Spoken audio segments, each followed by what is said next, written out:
Could the Knights Templar have secretly safeguarded a bloodline that irrevocably altered the trajectory of human history? Imagine if their ascension to unparalleled power was not merely a quest for riches or religious dominance, but a meticulously executed strategy to shield a legacy predating civilization itself. This profound lineage, obscured by history's shadows and buried beneath layers of impenetrable secrets, might reveal the true narrative of the Templars, a bloodline whose influence persists with immeasurable power even into our contemporary era. Pause for a moment. Consider the sheer weight of this potential revelation. The Templars, enigmatic and shrouded in myth, transcended their image as mere medieval warriors. They were the clandestine custodians of an antiquity far more profound, an enduring secret capable of molding history in ways beyond our wildest conjectures. The saga of the Knights Templar is a compelling tapestry woven with threads of intrigue, immense wealth, calculated betrayal, and formidable hidden power. This epic tale began in the crucible of the Holy Land during the Crusades, where a small cohort of knights first emerged, solemnly pledged to protect pilgrims embarking on perilous journeys to sacred sites. Yet, what commenced as a noble mission rapidly transformed into something far more intricate and expansive. For centuries, the Templars amassed unimaginable wealth and wielded unparalleled influence, their formidable reputation extending far beyond the confines of the medieval world. They were widely acknowledged as Europe's premier bankers, trusted implicitly by monarchs and queens alike, their coffers brimming with riches and sacred relics. But what was their ultimate, true purpose? Were they simply devout soldiers of Christ? Or were they, in fact, the vigilant protectors of something far more invaluable, a secret capable of fundamentally altering the course of human history? As we meticulously delve deeper into the annals of the Templars, we will unearth stories that have been deliberately concealed by those in power. The arrests of the Templars in the early 14th century, commanded by King Philip IV of France, marked an undeniable watershed moment in history. The knights were publicly dissolved, their revered leaders subjected to torture, and their vast wealth ruthlessly seized. But what if the accepted narrative is profoundly incomplete? What if their dramatic downfall was not solely motivated by greed, but by a darker, meticulously planned agenda to silence a secret deemed far too dangerous for the world to ever comprehend?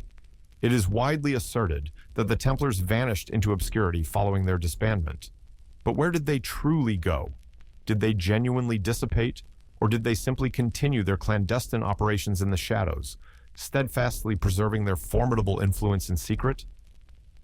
Some theorists contend they sought refuge in Europe's remote regions, particularly Scotland, where they seamlessly integrated into royal and noble families, subtly passing down an ancient legacy, a bloodline intrinsically linked to both royal and religious authority. Others speculate that the Templars were never truly eradicated. Their pervasive influence, they suggest, merely receded beneath the surface, quietly shaping global events throughout succeeding centuries. As we delve deeper into these compelling shadows, consider subscribing to ensure you never miss an unraveling secret that history has relentlessly sought to suppress. The Knights Templar originated as a modest assembly of French knights, bound by an oath to protect pilgrims journeying to the Holy Land during the Crusades. Yet, their meteoric rise to power was unequivocally no accident. From their very inception, an undeniable distinctiveness set them apart. Their rapid ascent, their enigmatic operations, and their overwhelming influence have provoked profound questions for centuries. Was their stated purpose truly confined to chivalry and piety? Or was there a more profound, meticulously calculated plan underpinning every strategic maneuver? It is indisputable that the Templars were exceptionally skilled warriors, their formidable reputation spreading like wildfire across Europe. They fought with ferocious tenacity in the Holy Land, earning unparalleled honor and renown for their martial prowess. However, their story extends far beyond the battlefield. While these knights were engaged in relentless battles and besieging cities, they were simultaneously constructing something infinitely more significant, a colossal financial empire. By the early 12th century, the Templars had established a sophisticated network of banking institutions that spanned the entire breadth of Europe. They innovated by offering services previously unavailable, creating a robust system that permitted nobles to deposit their wealth, secure crucial loans, and even execute international transactions, all under the unimpeachable backing of the Templar Order. Their banking operations transcended mere financial exchanges. They strategically positioned the Templars as the indispensable and trusted financiers for monarchs and popes. The order enjoyed a singular relationship with the Vatican, benefiting from privileges afforded to no other organization. Some provocatively suggest that this powerful bond with the Church was not solely a matter of religious devotion, but a partnership founded on mutual benefit, an alliance forged in secrecy with shared interests in accumulating wealth, power, and control. But did the Templars genuinely adhere to the religious doctrines to which they pledged allegiance, or was a deeper, concealed agenda truly at play? As the Templars' influence expanded, so too did their physical reach. They strategically commenced constructing castles and formidable fortresses across Europe, thereby laying the foundational framework for what would become an extensive network of power and protection. These structures, however, were far more than simple military outposts. They stood as tangible symbols of a quiet, strategic dominance, a calculated positioning designed to control vital trade routes, pivotal religious sites, and resource-rich regions. Their connections with royalty solidified, becoming increasingly significant as monarchs found themselves inextricably intertwined with the Order's immense wealth and pervasive influence. Yet here lies the critical nuance. Unsettling whispers suggest that the Templars were not merely opportunistic in their rise to power. Some compelling theories posit that their swift success was not merely a consequence of military triumphs or astute financial stratagems. Instead, it hints at a deeper, more ancient agenda. Could the Templars have been integral to something far grander, a secretive network with roots stretching back through unimaginable eons? A network, ever present, meticulously guiding and controlling the very course of history, cunningly hidden beneath the deceptive veil of religion and warfare. For centuries, eminent scholars have vigorously debated the true origins of the Templars. Numerous theories have been advanced, yet none seem to fully reconcile the perplexing question: how did a modest band of knights achieve such colossal power in such a remarkably brief period? One persuasive answer lies in the potent idea that the Templars possessed access to extraordinary knowledge deliberately hidden from the public, vigilantly guarded by those in power, and perhaps even transmitted through secret bloodlines. This profound knowledge, whether religious, political, or unequivocally esoteric, could have furnished the Templars with the decisive advantage necessary to construct their empire and indelibly secure their place in history. The Templars' wealth extended far beyond mere material treasures. It encompassed an even greater asset, knowledge. As the Order flourished, they systematically began to amass sacred relics, ancient manuscripts, and artifacts reputedly imbued with incredible power. Some believe that among these invaluable items were ancient secrets intrinsically linked to the bloodlines of royalty and divine right, secrets meticulously passed down from advanced ancient civilizations. These artifacts were not merely symbols of religious devotion, they were crucial pieces of a much larger, intricate puzzle, a puzzle the Templars were resolutely determined to solve. One particularly captivating theory suggests that the Templars were not simply soldiers of Christ, but were also the vigilant protectors of something far older, a bloodline with direct connections to the ancient kings of Israel. Could the Templars have been guarding this profound secret, meticulously keeping it concealed for centuries? Was their sudden, dramatic rise to power part of a grand, sweeping plan to safeguard this sacred bloodline, one that stretched back to biblical antiquity? Indeed, some discerning researchers have highlighted the Templars' sudden access to immense wealth and power as compelling evidence of a hidden agenda. The Order's founding was intimately connected to the First Crusade, a religious war purportedly aimed at reclaiming Jerusalem from Muslim dominion. But what if the Crusade was not solely about re-establishing control over the Holy Land? What if it was about something far more personal, something profoundly hidden within the ancient city itself? As we continue to meticulously peel back the layers of this enduring mystery, one truth becomes abundantly clear. The Templars were far more than a mere military order. Their influence transcended their battles in the Holy Land or their innovative banking operations in Europe. At their very core, they were the steadfast guardians of a secret that defied ages. Whether it was the bloodline they protected, the esoteric knowledge they safeguarded, or the profound influence they wielded, the Templars always remained one crucial step ahead of the contemporary world. Yet, the more we uncover, the more unsettling questions inevitably emerge. What exactly was this paramount secret? Who else possessed this dangerous knowledge? And why, after centuries of immense power, did the Templars suddenly confront such unrelenting persecution? The answers to these profound questions may very well reside within the very bloodlines they so desperately sought to protect. The Knights Templar are frequently associated with the immense wealth and formidable power they accumulated over centuries. Yet, what if their extraordinary financial success was not merely a byproduct of their operations, but a deliberate, integral component of their overarching mission? Their wealth was not solely destined for earthly luxuries or to finance military campaigns. It was intrinsically tied to something far deeper, something meticulously hidden within the treasures they guarded, the relics they protected, and perhaps most significantly, the bloodline they resolutely sought to preserve. The Templars' wealth was truly staggering. By the 13th century, the order had ascended to become one of the wealthiest institutions in all of Europe, possessing vast expanses of land, numerous castles, and extensive holdings across the continent. Their sophisticated financial network stretched from the heart of Jerusalem to the core of France, wielding far-reaching influence in Spain, England, and beyond. The Templars' groundbreaking banking operations were among the very first of their kind, meticulously laying the essential groundwork for modern banking systems. They pioneered a comprehensive range of services, from securely holding deposits to providing critical loans to kings, queens, and high-ranking nobles. This unparalleled control over financial matters is frequently identified as a primary catalyst for the Templars' eventual downfall. As their wealth surged, so too did their influence, an influence many monarchs began to perceive as a direct and existential threat. King Philip IV of France, an indelible figure in the Templars' tragic history, faced an urgent imperative to finance his relentless wars. To achieve this, he turned to the Templars, whose colossal wealth he coveted to seize. But what precisely made the Templars' wealth so profoundly significant? What rendered their riches so irresistibly enticing? The answer may reside in the singularly unique nature of their financial power. While other medieval institutions focused primarily on tangible land and resources, the Templars' wealth was often intangible, rooted in their indispensable role as the primary financiers for European royalty. Their network extended far beyond mere monetary exchanges.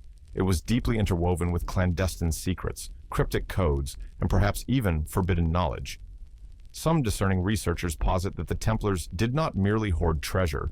They accumulated priceless relics and ancient manuscripts, some of which may have contained cryptic messages or precise instructions directly related to the sacred bloodline they were committed to protecting.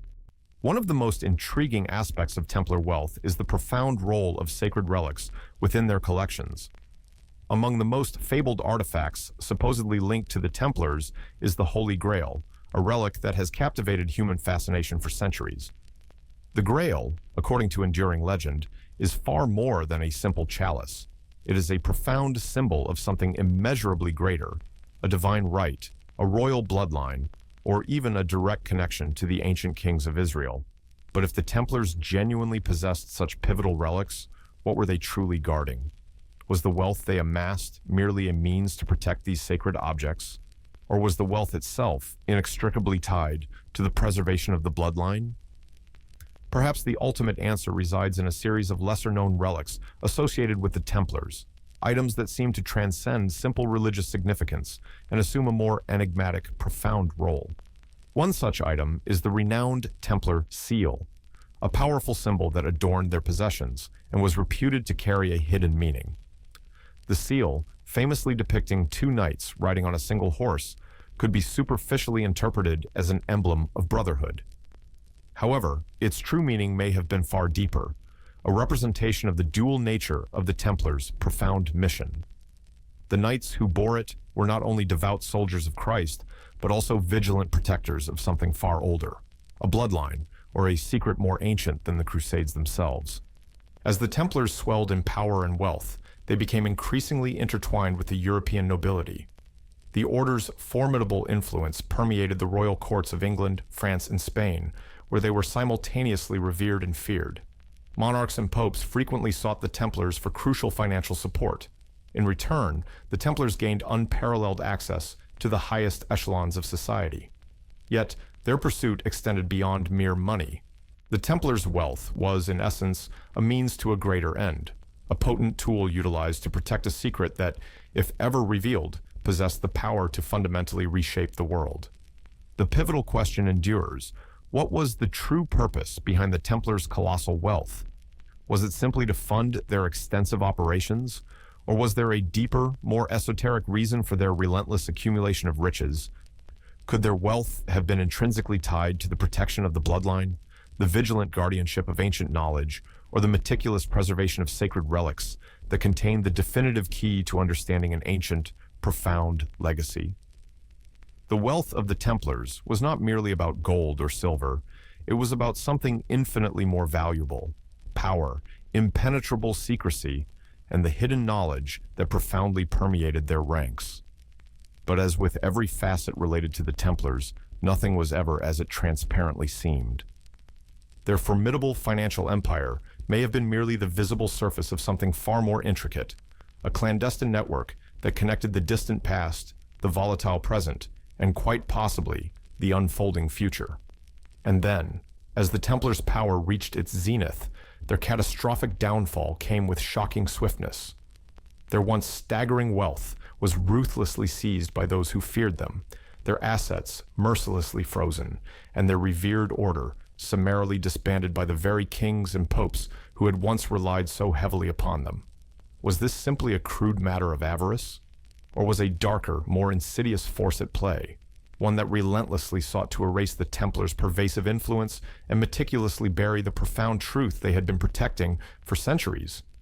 Yet, even in their devastating downfall, the persistent question lingers: what was the true nature of the Templars' wealth? And what precisely did they aim to protect with all the immense riches they had amassed? The answer may lie profoundly within the very bloodlines they so fiercely fought to preserve, a secret that, even today, remains hidden beneath the surface of history. The history of the Templars is often recounted as a narrative of medieval knights, brave soldiers valiantly fighting for faith, treasure, and honor. But what if this widely accepted story is only a partial truth? What if their true origins extend far deeper, tracing an ancient lineage back to a divine bloodline that predated even the advent of Christianity? Could the Templars have been more than mere warriors? Could they have been the vigilant guardians of something immeasurably older, something so sacred it necessitated absolute concealment from the world? To comprehend the possible origins of the Templar bloodline, we must cast our gaze beyond the Crusades and delve into the profound mysteries of the ancient world. Legends speak of a sacred family, one with intrinsic ties to kings and gods who were believed to possess knowledge and power capable of altering the very fate of mankind. These enigmatic figures, often linked to the ancient Hebrews, were said to possess a divine right that granted them dominion over all nations. They were, according to some accounts, direct descendants of the gods themselves, an ancient royal family whose very blood was believed to be blessed by the heavens. This powerful concept of a divinely ordained bloodline is not unique to the Templars. However, the Knights' profound relationship to such a lineage is where the narrative becomes truly captivating. The idea that the Templars might have been connected to a hidden royal bloodline directly intersects with one of the most enthralling and contentious aspects of their history: their profound involvement with the Holy Grail. Throughout history, the Holy Grail has been portrayed as a relic of immeasurable power, an object reputedly capable of bestowing divine wisdom or even eternal life. But what if the Grail was far more than a simple cup? What if it was, in fact, a potent symbol of a sacred bloodline, a physical manifestation of the intrinsic power and purity of a divine family? According to certain theories, the Templars were not merely seeking the Grail. They were actively striving to protect it because it contained the definitive key to unlocking the bloodline's true, formidable power. This leads us to a much older, compelling theory: that the Templars' origins could be traced back to the Merovingians, an ancient dynasty believed to be the earliest kings of France. According to some historical sources, the Merovingians were no ordinary royalty. They were purported to be descended from the ancient bloodline of the biblical King David, and their lineage was believed to carry divine favor. This connection, if substantiated, would unequivocally make the Merovingians, and by extension, the Templars, an integral part of a much grander, meticulously orchestrated plan to protect and perpetuate the bloodline of the gods. The Merovingian theory has long been steeped in controversy. Some dismiss it as pure fantasy, a romanticized myth concocted by modern authors to explain the enigmatic history of the French monarchy. Yet, others ardently argue that a wealth of compelling historical evidence links the Merovingians to ancient bloodlines far predating the Christian era. This theory posits that the Merovingians were not merely kings, but the direct descendants of a royal bloodline that stretched back unequivocally to the time of the biblical patriarchs. If this is true, it would logically follow that the Templars, as vigilant guardians of sacred knowledge, would be entrusted with the supreme protection of this bloodline. But there is more. If the Merovingians were indeed descendants of this ancient bloodline, could the Templars have been specifically chosen to guard their legacy? Some discerning researchers believe that the Templars were not merely soldiers or bankers, but rather custodians of a profound secret capable of altering the entire course of history. This secret, they assert, was intrinsically tied to the preservation of this ancient bloodline, a family whose true power was not solely political, but profoundly spiritual. So, why would the Templars conceal such a lineage? If they were tasked with preserving this paramount bloodline, it would have been absolutely essential for them to operate in complete secrecy, meticulously keeping the knowledge of their true mission hidden from the world. This would compellingly explain the Templars' cryptic symbols, their secretive rituals, and the immense treasures they hoarded. Their vast wealth and pervasive influence were not merely about material gain. They were integral components of a much larger strategy to protect the bloodline and its sacred, enduring legacy. One of the most intriguing facets of the Templar legacy is the compelling idea that they were part of a larger, clandestine network that had been operating for centuries to preserve and protect this divine bloodline. In this compelling view, the Templars were not isolated warriors fighting in the Crusades, but integral members of an ancient global order whose sole, overriding purpose was to protect the lineage of the gods. From the ancient Egyptians to the Romans to the early Christians, there were always those who understood the bloodline's paramount importance. The Templars, therefore, were merely the latest in a long, distinguished line of protectors. It becomes undeniably clear that the Templars' role in history is far more intricate and complex than we have been led to believe. Their meteoric rise to power, their sudden acquisition of immense wealth, and their eventual catastrophic downfall all unequivocally point to a deeper, unresolved mystery, one that may never be fully comprehended. What were they truly protecting? Was it merely treasure, or was there something far more profound at stake? Could the Templars have been the vigilant guardians of a bloodline that spanned millennia, a family whose descendants might hold the definitive key to understanding the true nature of power itself? This theory fundamentally challenges everything we thought we knew about the Templars and their indelible place in history. It compellingly suggests that their mission was not solely about wealth or warfare. It was about the resolute preservation of a sacred family, a lineage whose secrets were so potent that they demanded absolute concealment from the world.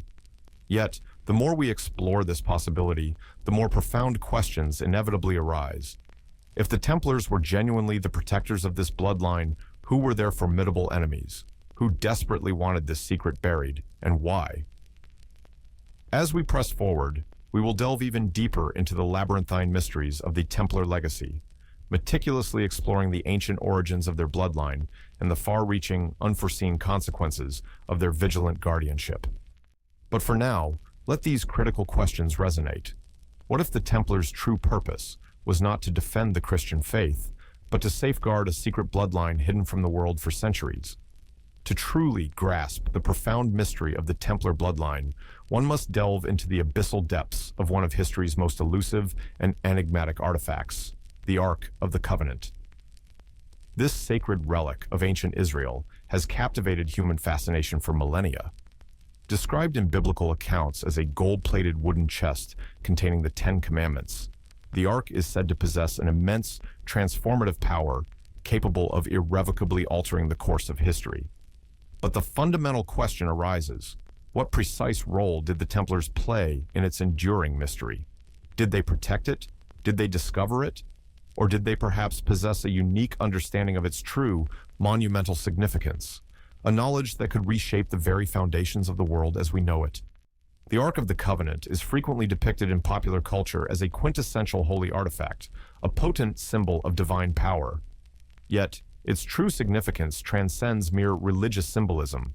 It is intrinsically tied to something far deeper, a legacy of profound knowledge and formidable power that stretches back to the very origins of civilization itself. The compelling idea that the Templars might have been involved with the Ark is not merely a fanciful theory, but one firmly rooted in history, enduring legend, and a series of tantalizing clues intricately hidden throughout the Templars' own mystique. One of the most intriguing theories posits that the Templars, during their extensive tenure in Jerusalem, unearthed the Ark meticulously hidden beneath the Temple of Solomon. The Temple of Solomon, erected millennia ago as a central place of worship, was believed to have housed the Ark of the Covenant for centuries. According to some historical accounts, the Ark was secreted away long before the devastating Babylonian destruction of Jerusalem, vanishing without a trace. But what if the Ark did not disappear at all? What if it was simply relocated, meticulously hidden by those who intimately understood its immense power and profound significance? The Templars, renowned for their deep, intrinsic connection to the Holy Land, were granted unparalleled control over the Temple Mount in Jerusalem. This ancient site, revered by Jews, Christians, and Muslims alike, was precisely where Solomon's temple had once majestically stood. As the Templars established their headquarters on the Temple Mount, many historians compellingly believe they may have gained access to hidden chambers beneath the surface, chambers that could have contained the long-lost Ark. Historical records indeed suggest that the Templars conducted extensive excavations in the area, yet the precise results of those arduous efforts have never been fully disclosed. This leads us to one of the most captivating theories of all, that the Templars did not merely guard the Ark, but that they, in fact, discovered it. This revelation would powerfully explain their sudden, dramatic rise to power. What other plausible explanation could account for such a rapid, unprecedented expansion of influence, wealth, and esoteric knowledge? If the Templars had indeed uncovered the Ark, they would have possessed one of the most potent and dangerous secrets of all time. The Ark's power was not merely religious. It was said to bestow unparalleled authority, divine right, and the formidable ability to wield influence over entire nations. Whoever controlled the Ark, by extension, controlled the very fate of the world. But if the Templars did, in fact, find the Ark, what became of it? Some believe that the Templars transported the Ark back to Europe, meticulously concealing it within one of their numerous castles or fortresses, where it remained safely beyond reach. Others suggest that the Ark was hidden in an even more secret location, perhaps within the deep underground vaults beneath the Templars' headquarters. The legends surrounding the Ark's journey through Europe are many and varied, yet no one truly knows its ultimate resting place, or if it even still exists in its original physical form. There is also the profound possibility that the Ark itself was not a singular object, but a potent symbol of something far more, an ancient knowledge intrinsically tied to the sacred bloodline the Templars sought to protect. If this theory holds true, then the Ark might represent more than just a physical artifact. It could symbolize the divine right of kings, the secret, inherent power of the bloodline, or even the ancient wisdom capable of unlocking the profound mysteries of the universe. The connection between the Templars and the Ark is not solely based on tantalizing historical clues, but also on the esoteric teachings meticulously preserved within the Templars themselves. Many discerning scholars believe that the Templars were not merely knights defending holy sites, but initiates in a profound, secret tradition that extended far beyond the traditional confines of Christianity. This tradition, transmitted through the ages, was said to contain hidden knowledge about the true nature of the universe, the divine, and the inherent power of the bloodline. The Ark, in this compelling view, was not merely a religious object, but a vital key to unlocking this ancient wisdom. One of the most compelling pieces of evidence linking the Templars to the Ark emanates from their own distinctive symbols and rituals. The Templar cross, for instance, is not simply a straightforward Christian symbol. It is, by some accounts, believed to represent the secret knowledge and power that the Ark ostensibly held. The Templars' rituals, too, are replete with references to hidden wisdom and divine authority. These powerful symbols, passed down from generation to generation, strongly suggest that the Templars were more than mere soldiers of the Church. They were the custodians of an ancient, secret tradition that stretched back to the very dawn of civilization.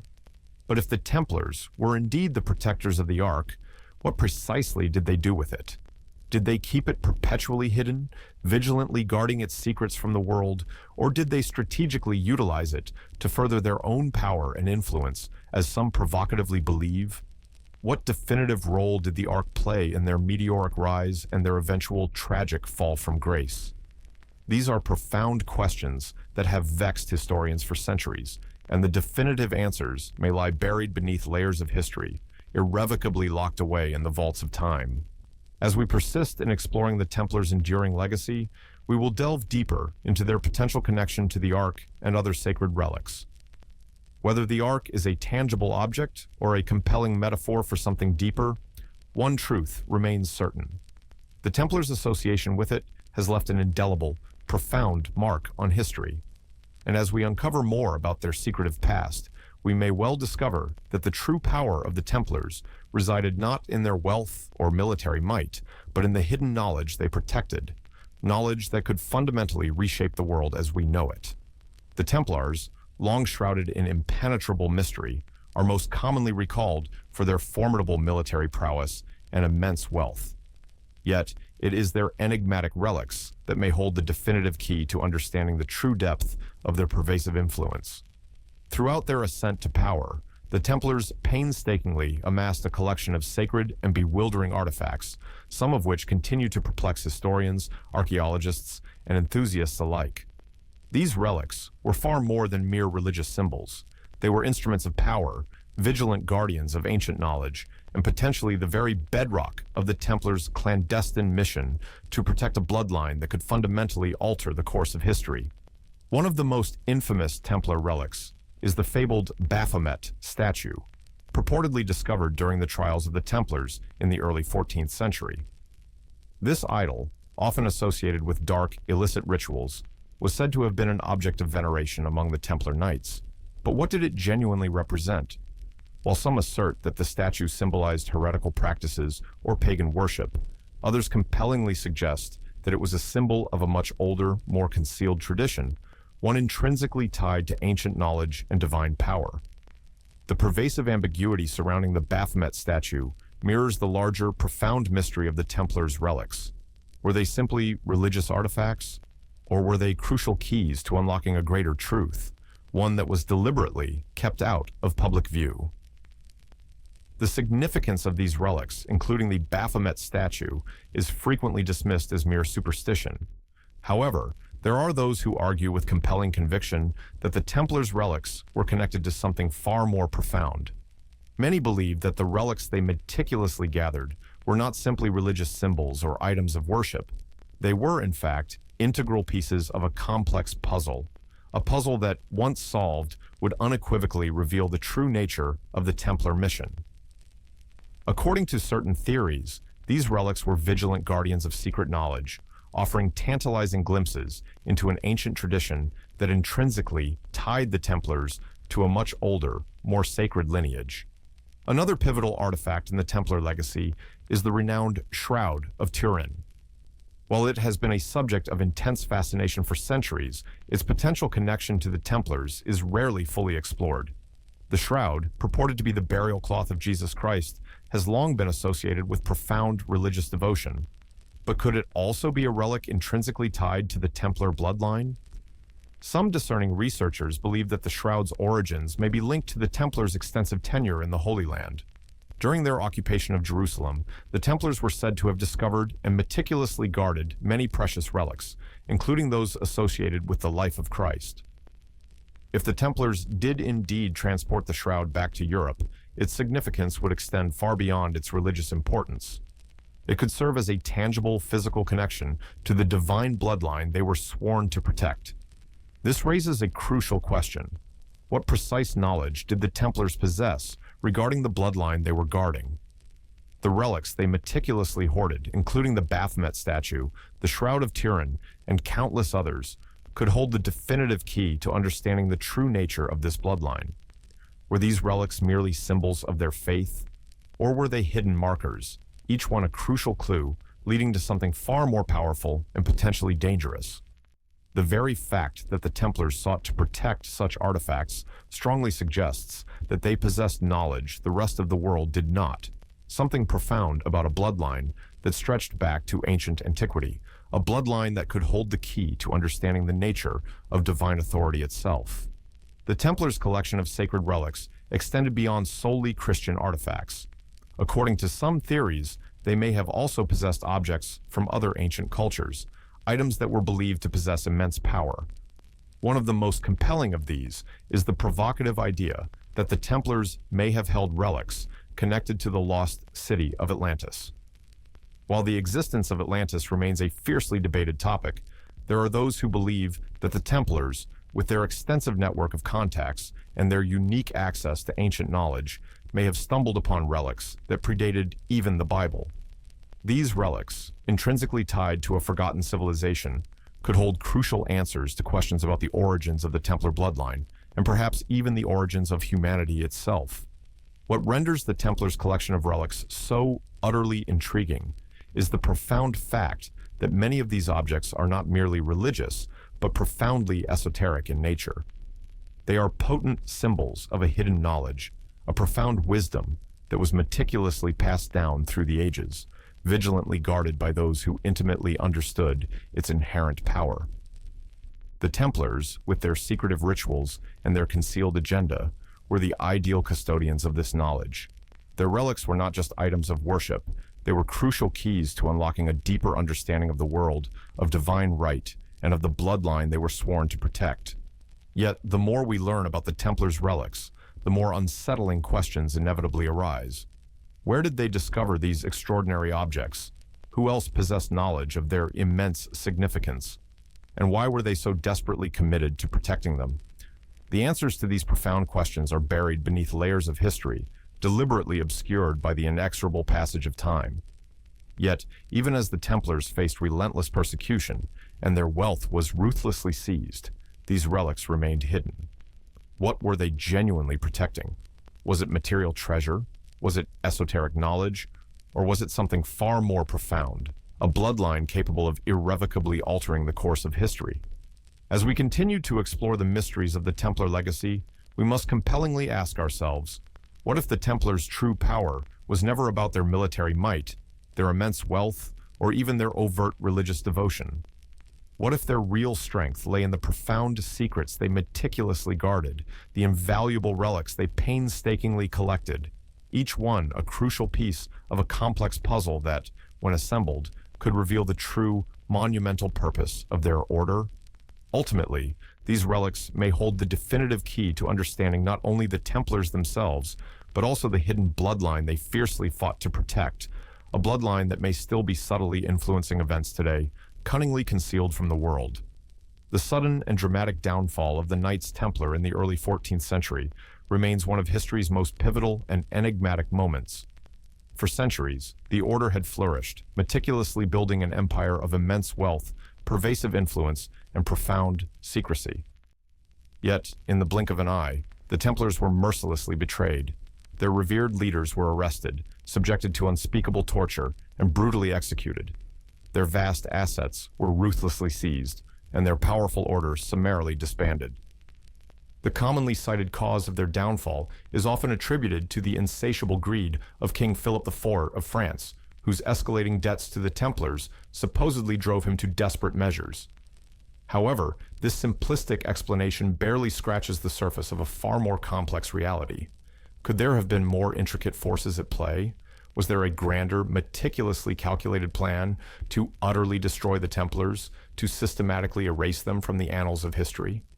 At the very heart of the Templar betrayal lies King Philip IV, who was deeply indebted to the order.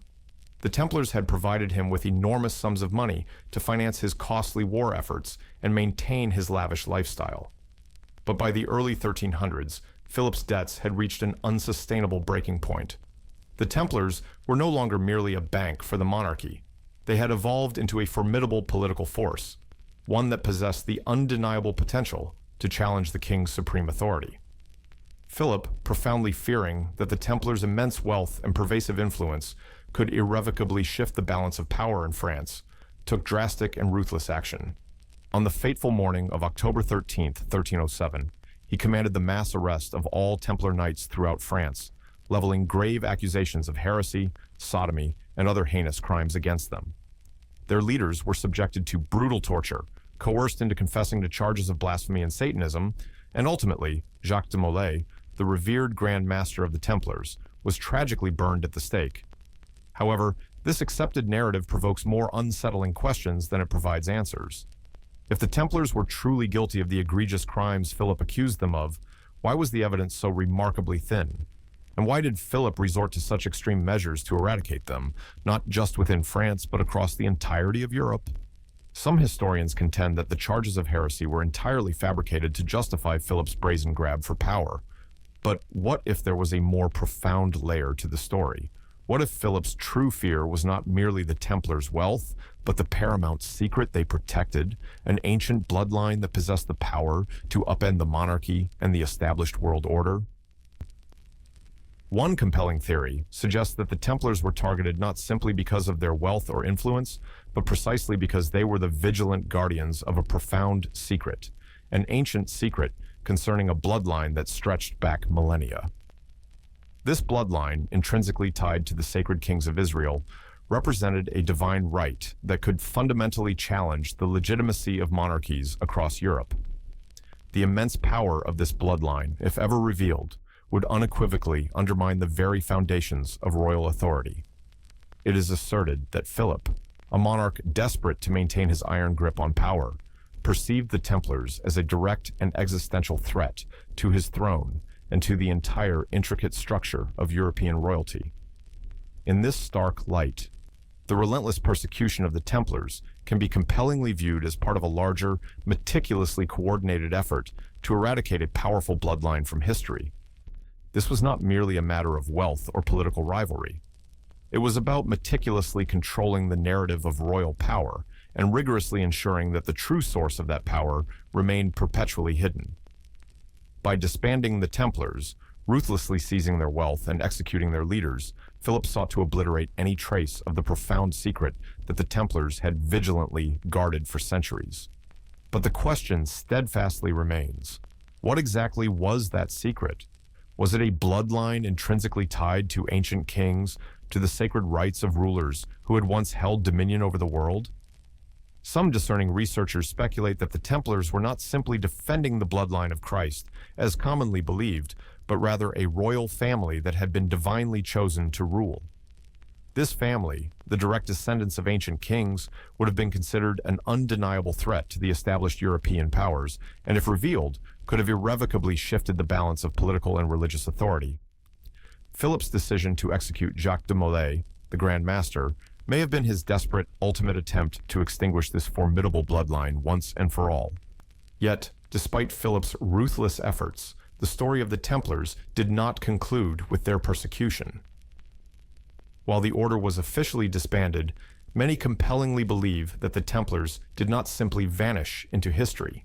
In fact, there is significant evidence to suggest that the Templars went underground, continuing their vital work in secret, meticulously preserving the bloodline and the profound knowledge they had vigilantly guarded for centuries. The remnants of the Templar Order are said to have formed the foundational basis for later secret societies, including the Freemasons, who would go on to play a significant, often subtle role in shaping the political landscape of Europe and beyond. In the centuries following their catastrophic downfall, the Templars became the captivating subject of numerous legends and elaborate conspiracies. Some claim that they secretly fled to the Americas, transporting their treasures and the profound secrets they protected across the vast ocean. Others believe that they cunningly infiltrated the courts of Europe's ruling families, subtly influencing political events and vigilantly protecting the bloodline in clandestine secrecy. Whether or not these compelling claims are true, they powerfully highlight the lasting, indelible impact the Templars had on history. Despite being officially destroyed, the Order's influence continued to echo profoundly through the ages. The real question, however, is why the Templars were so fiercely determined to protect this bloodline. What was it about this particular lineage that was so utterly crucial to their overarching mission?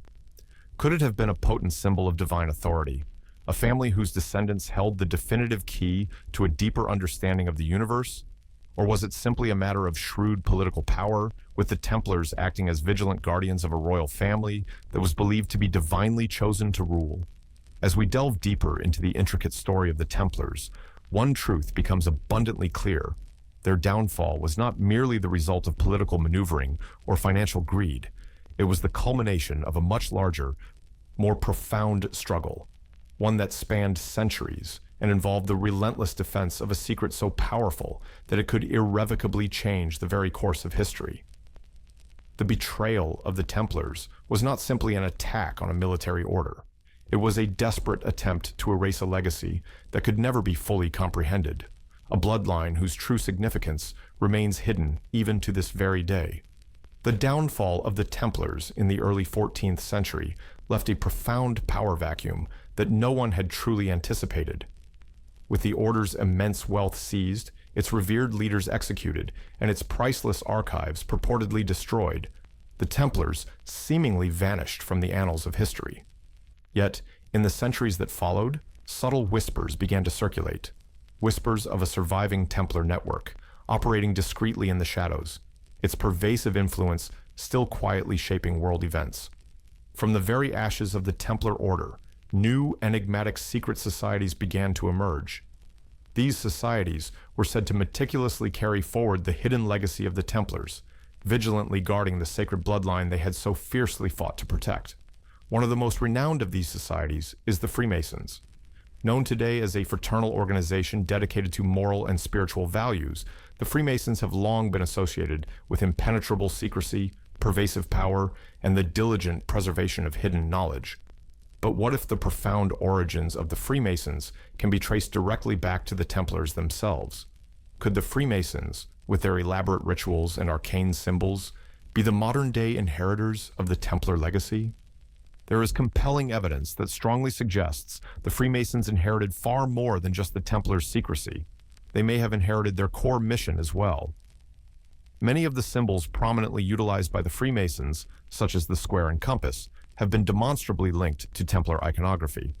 Even more intriguing are the pervasive legends and enduring myths that enshroud the origins of Freemasonry. Some claim that the Freemasons were founded by Templar Knights, who, after the order was disbanded, went into hiding and formed a new society to clandestinely continue their vital work. According to this compelling theory, the Freemasons were not merely a group of men dedicated to charitable endeavors, but rather a direct continuation of the Templar mission to protect the ancient bloodline and meticulously preserve the hidden knowledge that had been transmitted through the ages. However, the connection between the Templars and the Freemasons is not the sole link between modern secret societies and the ancient order. Over the centuries, many other societies have emerged, each laying claim to possessing a crucial piece of the Templar legacy. The Rosicrucians, for example, are another enigmatic secret society frequently linked to the Templars. This mystical order, which rose to prominence in the early 17th century, was said to possess ancient knowledge concerning the cosmos and the divine. Like the Freemasons, the Rosicrucians were deeply steeped in secrecy, their members bound by solemn oaths to protect the profound knowledge they held. Some researchers compellingly argue that the Rosicrucians, too, are the spiritual descendants of the Templars, entrusted with guarding the same sacred truths that the order once protected. Throughout history, the Templars' profound legacy has been transmitted through these secret societies, each one asserting its role in carrying forward the ancient mission of the order. These societies, perpetually shrouded in secrecy and mystery, have continued to operate discreetly in the shadows, subtly influencing politics, religion, and culture in ways that are often imperceptible to the public eye. Some believe that these powerful secret societies, operating through a meticulously orchestrated network of elites, are still actively working to protect the bloodline the Templars once guarded, a bloodline cunningly hidden in plain sight, much as the Templars themselves once operated. But what precisely is the intrinsic connection between these secret societies and the Templar bloodline? Is it truly plausible that the bloodline of the ancient kings, the very family that the Templars sought to protect, still endures today? Could modern secret societies genuinely be the custodians of this profound legacy, working clandestinely in the shadows to preserve a bloodline that possesses the undeniable power to change the world? To fully comprehend this potential connection, we must meticulously examine the symbols and rituals intrinsic to these societies. The Freemasons, for instance, prominently utilize symbols such as the all-seeing eye, the compass, and the square, symbols that have been intrinsically associated with the Templars for centuries. These symbols, frequently observed in Masonic lodges and on significant buildings, may represent more than mere moral teachings. They could be crucial markers, guiding initiates to a deeper, more profound truth about the hidden bloodline. Similarly, the Rosicrucians are renowned for their use of alchemical and mystical symbols, many of which appear to echo Templar iconography. These symbols may very well hold the definitive key to understanding the true mission of these secret societies, the preservation of a bloodline that transcends time and which, if ever revealed, could irrevocably alter the course of human history. There are also those who provocatively believe that the true mission of these secret societies extends far beyond the mere preservation of a bloodline. Some argue that these societies are actively working to uncover the hidden knowledge that the Templars protected, the ancient wisdom that has been tragically lost to the ages. This knowledge, whether it pertains to divine right, the fundamental nature of power, or the profound secrets of the universe, could hold the definitive key to unlocking humanity's untapped potential. In this compelling view, the Templars' true purpose was not just to guard a bloodline, but to protect the wisdom that could lead to a greater understanding of the world and our inherent place within it. But why, after all these centuries, does this crucial knowledge remain hidden? Why are modern secret societies still operating in the shadows, meticulously preserving their secrets and keeping the world shrouded in darkness? Could it be that the power intrinsically contained within the Templar bloodline, or the profound knowledge they guarded, is simply too dangerous to ever be revealed? Or is it plausible that the descendants of the Templars, now dispersed across the globe, are still quietly exerting influence, subtly shaping events behind the scenes to protect the enduring legacy of their ancient ancestors? The genesis of modern secret societies, then, may not simply be about preserving tradition or protecting ancient knowledge. It may fundamentally be about continuing the vital work of the Templars themselves, preserving a bloodline and a legacy that stretches back to the very foundations of civilization. Whether or not we ever fully uncover the complete truth about the Templars and their hidden legacy, one truth remains certain. Their influence continues to echo profoundly through history, shaping the world in ways that largely remain unseen. As we delve deeper into the intricate story of the Templars and their legacy, we must compellingly ask ourselves, what secrets are still being vigilantly guarded today? What truths are still deliberately hidden, patiently awaiting their eventual uncovering? And could the Templars' bloodline still be amongst us, alive and well, continuing to shape the world in ways we cannot even begin to fathom? As the Knights Templar faced their dramatic and brutal fall in the early 14th century, their profound secrets were not utterly erased.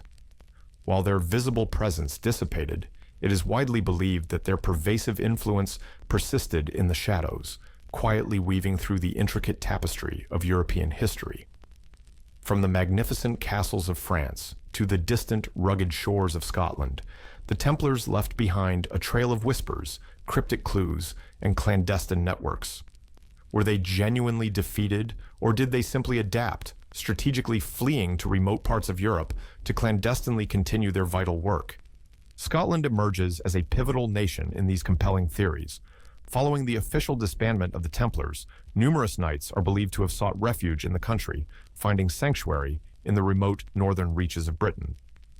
The enduring legend of their escape, particularly to Scotland, is inextricably interwoven with the powerful idea that the Templars were not merely seeking asylum, but were actively and strategically continuing their profound mission. Scotland, at that historical juncture, occupied a position on the fringes of European power, possessing a royal family whose bloodline and allegiances were frequently at odds with the entrenched power structures of England and France. It is within Scotland that the Templars' legacy may have flourished in ways meticulously hidden from the broader historical record. The connection between the Templars and Scotland has been the subject of extensive speculation. One particularly compelling aspect is the purported role of the Knights Templar in the construction of certain key sites, most notably Rosslyn Chapel, located near Edinburgh. Built in the early 15th century, Rosslyn Chapel is frequently cited as a place deeply imbued with Templar symbolism. The chapel is adorned with intricate carvings and symbols that strikingly evoke Templar iconography, including unambiguous references to the Knights' connection to sacred geometry, the elusive Holy Grail, and ancient, profound mysteries. It has long been speculated that the chapel was either meticulously constructed or heavily influenced by Templar Knights, who, in their exile, sought to create a secure haven for the secrets they had once vigilantly guarded. Rosslyn Chapel, however, is not the sole trace of Templar influence in Scotland. Several castles and formidable strongholds purportedly built or utilized by the Templars have been discovered across the country. These sites, often remote and challenging to access, strongly suggest that the Templars, if they did indeed make their way to Scotland, were systematically establishing strongholds from which they could continue their clandestine operations. It is believed that these strongholds were more than mere places of protection. They were also vital sanctuaries for Templar relics, ancient knowledge, and perhaps most crucially, their sacred bloodline. It is within these castles that the Templars may have quietly perpetuated the very legacy they had been forced to protect, shielded from the pervasive political turmoil of mainland Europe. Yet, the Templars were not solely active in Scotland. Their profound influence is said to have extended throughout Europe, particularly to regions where they had established robust networks prior to their downfall. Spain, Portugal, and various parts of Italy are frequently mentioned as areas where surviving Templars may have continued their vital work. These regions maintained long-standing connections to the Templars, who had fought valiantly in the Iberian Peninsula during the Reconquista and exerted a strong presence in Italy, especially within the Papal States. It is entirely plausible that these knights, whether they were direct remnants of the original Templar order or their successors, maintained covert operations to meticulously safeguard the profound secrets of the bloodline they had sworn to protect. The compelling notion that the Templars sustained a continuing presence in these regions is further substantiated by persistent stories of hidden treasure and cryptic documents scattered across Europe. There have been long-standing rumors of vast Templar treasure concealed in secret vaults and hidden caves, relics believed to hold the crucial keys to a deeper understanding of the ancient bloodline. Many of these treasures are purportedly hidden beneath the very lands that the Templars once controlled, patiently awaiting the opportune moment for their eventual unearthing. Could these hidden treasures be more than mere riches? What if they contained priceless artifacts, ancient scrolls, or even crucial genealogical records that would definitively confirm the existence of the sacred bloodline the Templars protected? The Templars' meticulous efforts to conceal their treasures and their bloodline were not merely about hiding material wealth. They were about preserving the very foundation of their order's overarching mission. The surviving knights, in their desperate efforts to maintain absolute secrecy, may have gone so far as to embed the profound knowledge of the bloodline into local myths and enduring legends. From the fabled tales of the Holy Grail to the hidden knowledge contained within ancient manuscripts, these powerful symbols and compelling stories could serve as intricate codes, meticulous ways to protect the truth until it was deemed safe to reveal. As we meticulously examine these connections, it becomes unequivocally clear that the Templars were not merely attempting to evade the persecution they faced. They were strategically laying the groundwork for a future revelation. It is highly probable that they viewed themselves not as mere victims of betrayal, but as integral components of a larger, grander plan. They profoundly believed that their mission would one day reach its completion, and the secrets they had vigilantly guarded would finally be uncovered. The bloodline they so desperately sought to protect would once again ascend to prominence, and with it, the profound knowledge and power that had been so carefully hidden. Yet, even as these secrets began to subtly disseminate across Europe, the pivotal question endures: who were the true descendants of the Templars? Was it the royal families that sought refuge in these hidden strongholds? Or was it a select few individuals, indelibly marked by birthright, who carried the definitive key to unlocking the Templars' greatest mystery? Even today, the relentless search for the Templar legacy persists, with many believing that the bloodline they protected still endures, albeit cunningly hidden from the eyes of the world. As we meticulously trace this intricate trail of secrets, we must also remember that history is rarely linear, and the Templars' captivating story is far from concluded. The hidden corners of Europe are still replete with unexplained mysteries, sites that may yet hold the definitive answers to some of the world's oldest and most profound questions. In the tumultuous aftermath of the Templars' brutal suppression, one region unequivocally stands out as a potential haven for the surviving knights: Scotland. Not only did the Templars seemingly seek sanctuary there, but their pervasive influence is profoundly believed to have shaped the very foundations of Scottish history and monarchy itself. The intrinsic connection between the Templars and Scotland runs deep, with numerous theories persuasively suggesting that the Templars may have been far more than mere exiles. They were, in fact, active and strategic participants in the intricate shaping of Scotland's royal bloodline and its enduring future. The critical question therefore arises: how did Scotland become the definitive key to preserving the Templar legacy? Scotland, during the early 14th century, occupied a singularly unique geopolitical position. While much of Europe was embroiled in pervasive political turmoil and devastating warfare, Scotland remained a relatively autonomous kingdom. With its royal family fiercely fighting to maintain independence from England, Scotland evolved into a crucial haven for those desperately seeking refuge from the shifting tides of European power. And it is here, in the rugged highlands and resilient lowlands of Scotland, that many profoundly believe the Templars discovered a second life. The most renowned connection between the Templars and Scotland lies in the pivotal Battle of Bannockburn in 1314. This momentous battle, which resulted in a decisive Scottish victory over the English forces, is frequently cited as a crucial turning point in Scotland's arduous struggle for independence. Some discerning researchers compellingly believe that the Templars, in their newly assumed role as protectors of the Scottish monarchy, played a critical part in the unforeseen success of the battle. According to this theory, the Templars, who had long established deep ties with the Scottish nobility, offered not only crucial military support, but also indispensable strategic guidance, thereby preserving Scotland's independence and securing their own entrenched place within the kingdom. Furthermore, there are compelling claims that the Templars were directly involved in the establishment of the Scottish Rite of Freemasonry, which meticulously traces its roots back to medieval Scotland. This connection holds immense significance because the Freemasons, with their elaborate rituals, arcane symbols, and hidden knowledge, are frequently considered the modern heirs to the Templar legacy. The precise origins of Freemasonry are shrouded in mystery, yet many of its symbols and foundational teachings are said to derive directly from Templar iconography.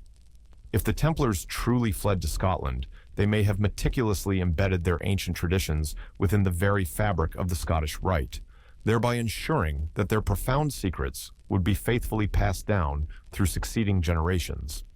Rosslyn Chapel, situated just outside Edinburgh, serves as another crucial piece of this complex puzzle.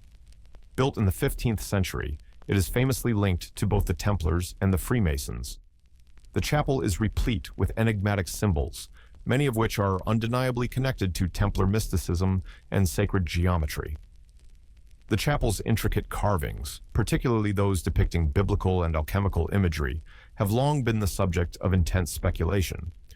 Was it simply a place of worship, or was it a clandestine temple, meticulously built to house the profound knowledge and priceless relics of the Templars?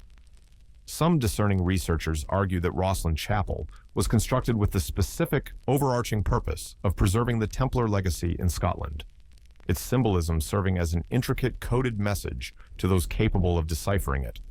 Additionally, the very architecture of Rosslyn Chapel itself is deeply interwoven with Templar symbolism. One of the most notable features of the chapel is the apprentice pillar, which is said to powerfully represent the Templars' journey from impenetrable secrecy to profound enlightenment. The pillar's mysterious design, with its intricate carvings, is thought to precisely encode the secret knowledge that the Templars carried with them into exile. For centuries, it has stood as a potent symbol of the Templars' hidden mission in Scotland, a mission that may have involved not only the preservation of their immense treasure and invaluable relics, but also the vigilant protection of a sacred bloodline. The Templar legacy in Scotland extends far beyond merely Rosslyn Chapel and the Battle of Bannockburn. According to some persistent legends, the Templars were instrumental in the establishment of the Stuart dynasty, which ruled Scotland from the 14th to the 17th centuries. The Stuart family, renowned for their claim to the Scottish throne, is believed by some to be intrinsically linked to the Templar bloodline. This theory provocatively suggests that the Stuart family was descended from a clandestine union between a Templar knight and a royal Scottish woman, thereby creating a bloodline that would serve as the rightful heirs to both the Templar legacy and the throne of Scotland. This idea is further supported by the discernible presence of Templar symbols in Stuart royal iconography. The pervasive use of the double-headed eagle, for example, a prominent symbol in both Templar and royal heraldry, is thought to be a compelling sign of the deep connection between the Templars and the Scottish monarchy. The Stuart family, with their inherent royal claim, may have served as a modern-day extension of the Templars' mission, diligently continuing the vital work of preserving the sacred bloodline that had been protected for centuries. Whether or not the Templars directly influenced the formation of the Stuart dynasty, their legacy is undeniably woven into the very fabric of Scottish history. The Templars' deep connection to Scotland, from their involvement in pivotal battles to their establishment of clandestine societies, left an indelible, profound mark on the country's culture and politics. In many significant ways, Scotland became a crucial bastion for the Templars, a place where their secrets were vigilantly protected, their bloodline meticulously preserved, and their pervasive influence quietly sustained. The Templars' influence on Scotland did not end with the dramatic fall of their order. Instead, it may have only just begun. The royal bloodline they so fiercely sought to protect, their sacred knowledge, and their profound secret mission continued to resonate deeply within the very structures of Scottish society. And as we continue to meticulously explore the mysteries of the Templar legacy, we must compellingly ask, what if the story of the Templars in Scotland is not just a mere chapter in history, but a definitive key to unlocking the hidden truths of our world today? As the Templars faced relentless persecution and forced exile, many profoundly believed they carried a secret capable of irrevocably changing the world, their vigilant protection of a sacred bloodline. But what if that bloodline was not merely any royal family? What if it was the Merovingian dynasty, the mysterious and ancient kings of France? The Merovingians were said to be descended from the earliest kings of France, yet their origins have long been shrouded in impenetrable mystery. Some discerning scholars believe that this royal line was far more significant than its recognized historical role, perhaps even intrinsically linked to the paramount bloodline the Templars were sworn to protect. Could the Merovingians truly be the rightful heirs to the legacy of the ancient kings of Israel? And could the Templars have been their unwavering guardians, diligently protecting a royal family with divine rights to rule? The Merovingian dynasty remains one of history's most enigmatic royal families.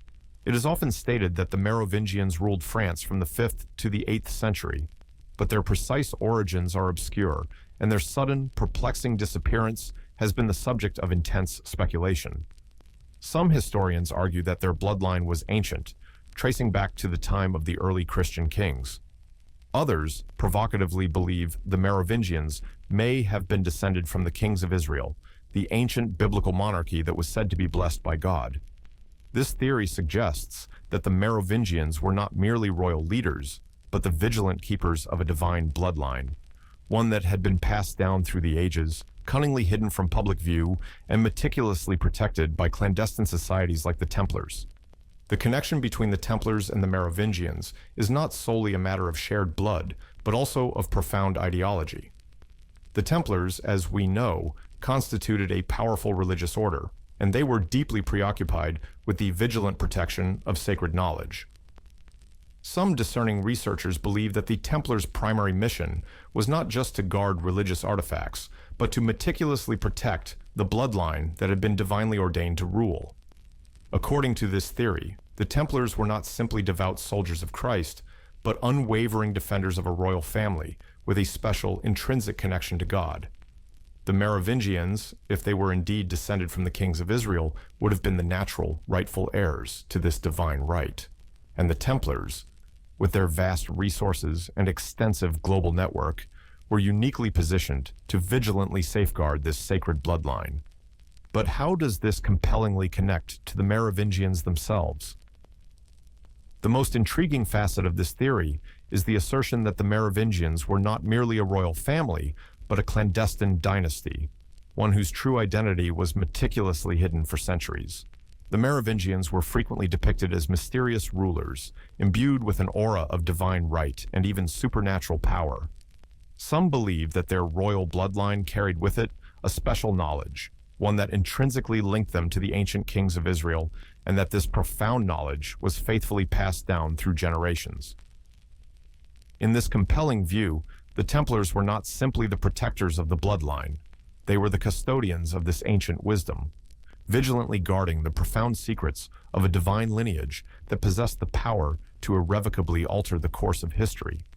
There are even claims that the Merovingians continued to rule in clandestine secrecy long after their public reign ostensibly ended. According to these theories, the Merovingian bloodline was meticulously hidden, but it did not disappear. Instead, it is said that descendants of the Merovingians have continued to subtly influence the course of history, operating discreetly behind the scenes and quietly shaping the political and religious landscape of Europe. This hidden dynasty is thought to possess connections to some of Europe's most powerful families, including those within the royal houses of France, Spain, and England. Could the Templars have been the vigilant protectors of this secret lineage, meticulously ensuring that the Merovingians would one day ascend to power once again? One of the most famous proponents of the Merovingian theory is the book The Holy Blood and the Holy Grail, which posits that the Merovingians were the direct descendants of Jesus Christ and Mary Magdalene. According to this controversial theory, the Templars were guarding not only the sacred bloodline of Christ, but the physical descendants of that bloodline, the Merovingians. This theory suggests that the Templars were the vigilant keepers of an ancient secret, that Jesus and Mary Magdalene were married, and their descendants were alive and strategically hidden within the Merovingian family. The Templars' mission, then, was not merely to protect religious relics or artifacts, but to meticulously safeguard the direct descendants of Christ himself. While this theory has been heavily scrutinized and criticized by many historians, it has undeniably captured the imagination of countless readers and researchers. The idea that the Templars were not merely soldiers for Christ, but unwavering protectors of a sacred bloodline, has become one of the most enduring and controversial aspects of their profound legacy. Could the Merovingians, with their mysterious origins and divine claim to power, be the definitive key to understanding the true, overarching purpose of the Templar Order? And if so, what does that fundamentally mean for our understanding of history? Regardless of the pervasive controversy surrounding the Merovingian theory, one truth remains certain. The Templars' relationship with the royal bloodlines of Europe is far more complex and intricate than we have been led to believe. Whether they were protecting the Merovingians or another royal family, the Templars were undoubtedly involved in vigilantly guarding something of immense, incalculable value, something that transcended mere wealth, overt power, and conventional religion. Their mission was to protect a lineage with a divine connection to the past, a bloodline that possessed the power to irrevocably change the course of history if ever revealed. Ultimately, the question remains, who were the true heirs to the Templar legacy? Were they the Merovingians? Or was the bloodline even more elusive, subtly hidden in plain sight throughout Europe's royal families? Whatever the definitive answer, one truth is unequivocally clear. The Templars' profound role in guarding this bloodline and the inherent knowledge associated with it has left an indelible, lasting impact on history. And as we continue to explore their legacy, the Merovingians may very well hold the crucial key to unlocking the most profound secret of all: The Templars' pervasive influence on European royalty represents one of the most intriguing and mysterious facets of their enduring legacy. While their military and financial dominance is meticulously documented, their deeper influence on the royal families of Europe remains profoundly shrouded in secrecy.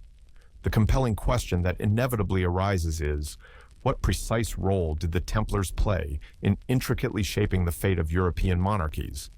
And was their involvement with royalty simply a matter of transactional wealth and strategic military alliances? Or was it, in fact, part of a larger, far more intricate plan to vigilantly protect a hidden bloodline, one that possessed the power to irrevocably alter the very power structures of Europe forever? To begin, we must thoroughly comprehend the Templars' relationship with European royalty during their zenith in the 12th and 13th centuries. The Order's wealth and power were unparalleled, and kings and queens across the continent consistently turned to the Templars for crucial financial assistance, indispensable military support, and, more intriguingly, for unwavering protection. The Templars' groundbreaking banking operations, which spanned from the heart of Jerusalem to the core of Europe, rendered them indispensable to European royalty.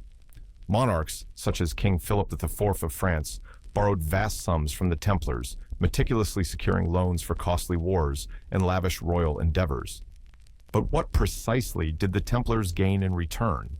It is widely believed that the Templars were not merely passive actors in these crucial relationships. They were highly strategic in their alliances, frequently aligning themselves with royal families that possessed significant power and pervasive influence. Yet, beyond mere alliances, the Templars' connection to royalty may have been far more profound. Some theories compellingly suggest that the Templars may have possessed deeper intrinsic ties to royal bloodlines, strategically utilizing their influence to shape the fates of monarchies and subtly influence royal succession. In this profound view, the Templars were not simply protecting treasures or vigilantly guarding holy relics. They were safeguarding something infinitely more valuable, the enduring legacy of a sacred bloodline that could not, under any circumstances, be allowed to fall into the wrong hands. One of the most compelling theories concerning the Templars' influence on royalty centers around the powerful idea that they may have clandestinely intermarried with royal families, thereby strategically planting the seeds for an enduring legacy. Royal marriages were often primarily a matter of political necessity, alliances meticulously forged to solidify power. But what if these marriages were more than just political deals? What if, in certain cases, the Templars meticulously ensured that their sacred bloodline, whether through direct descendants or symbolic connections, was intricately woven into the very fabric of Europe's royal families? The connection between the Templars and the French monarchy is particularly noteworthy. King Philip IV of France, who famously orchestrated the brutal downfall of the Templars, had a complicated and deeply adversarial relationship with the Order. Although he relied heavily on them for financial support, he simultaneously feared their escalating influence. As the Templars amassed immense wealth and pervasive power, Philip unequivocally perceived them as a direct threat to his supreme authority.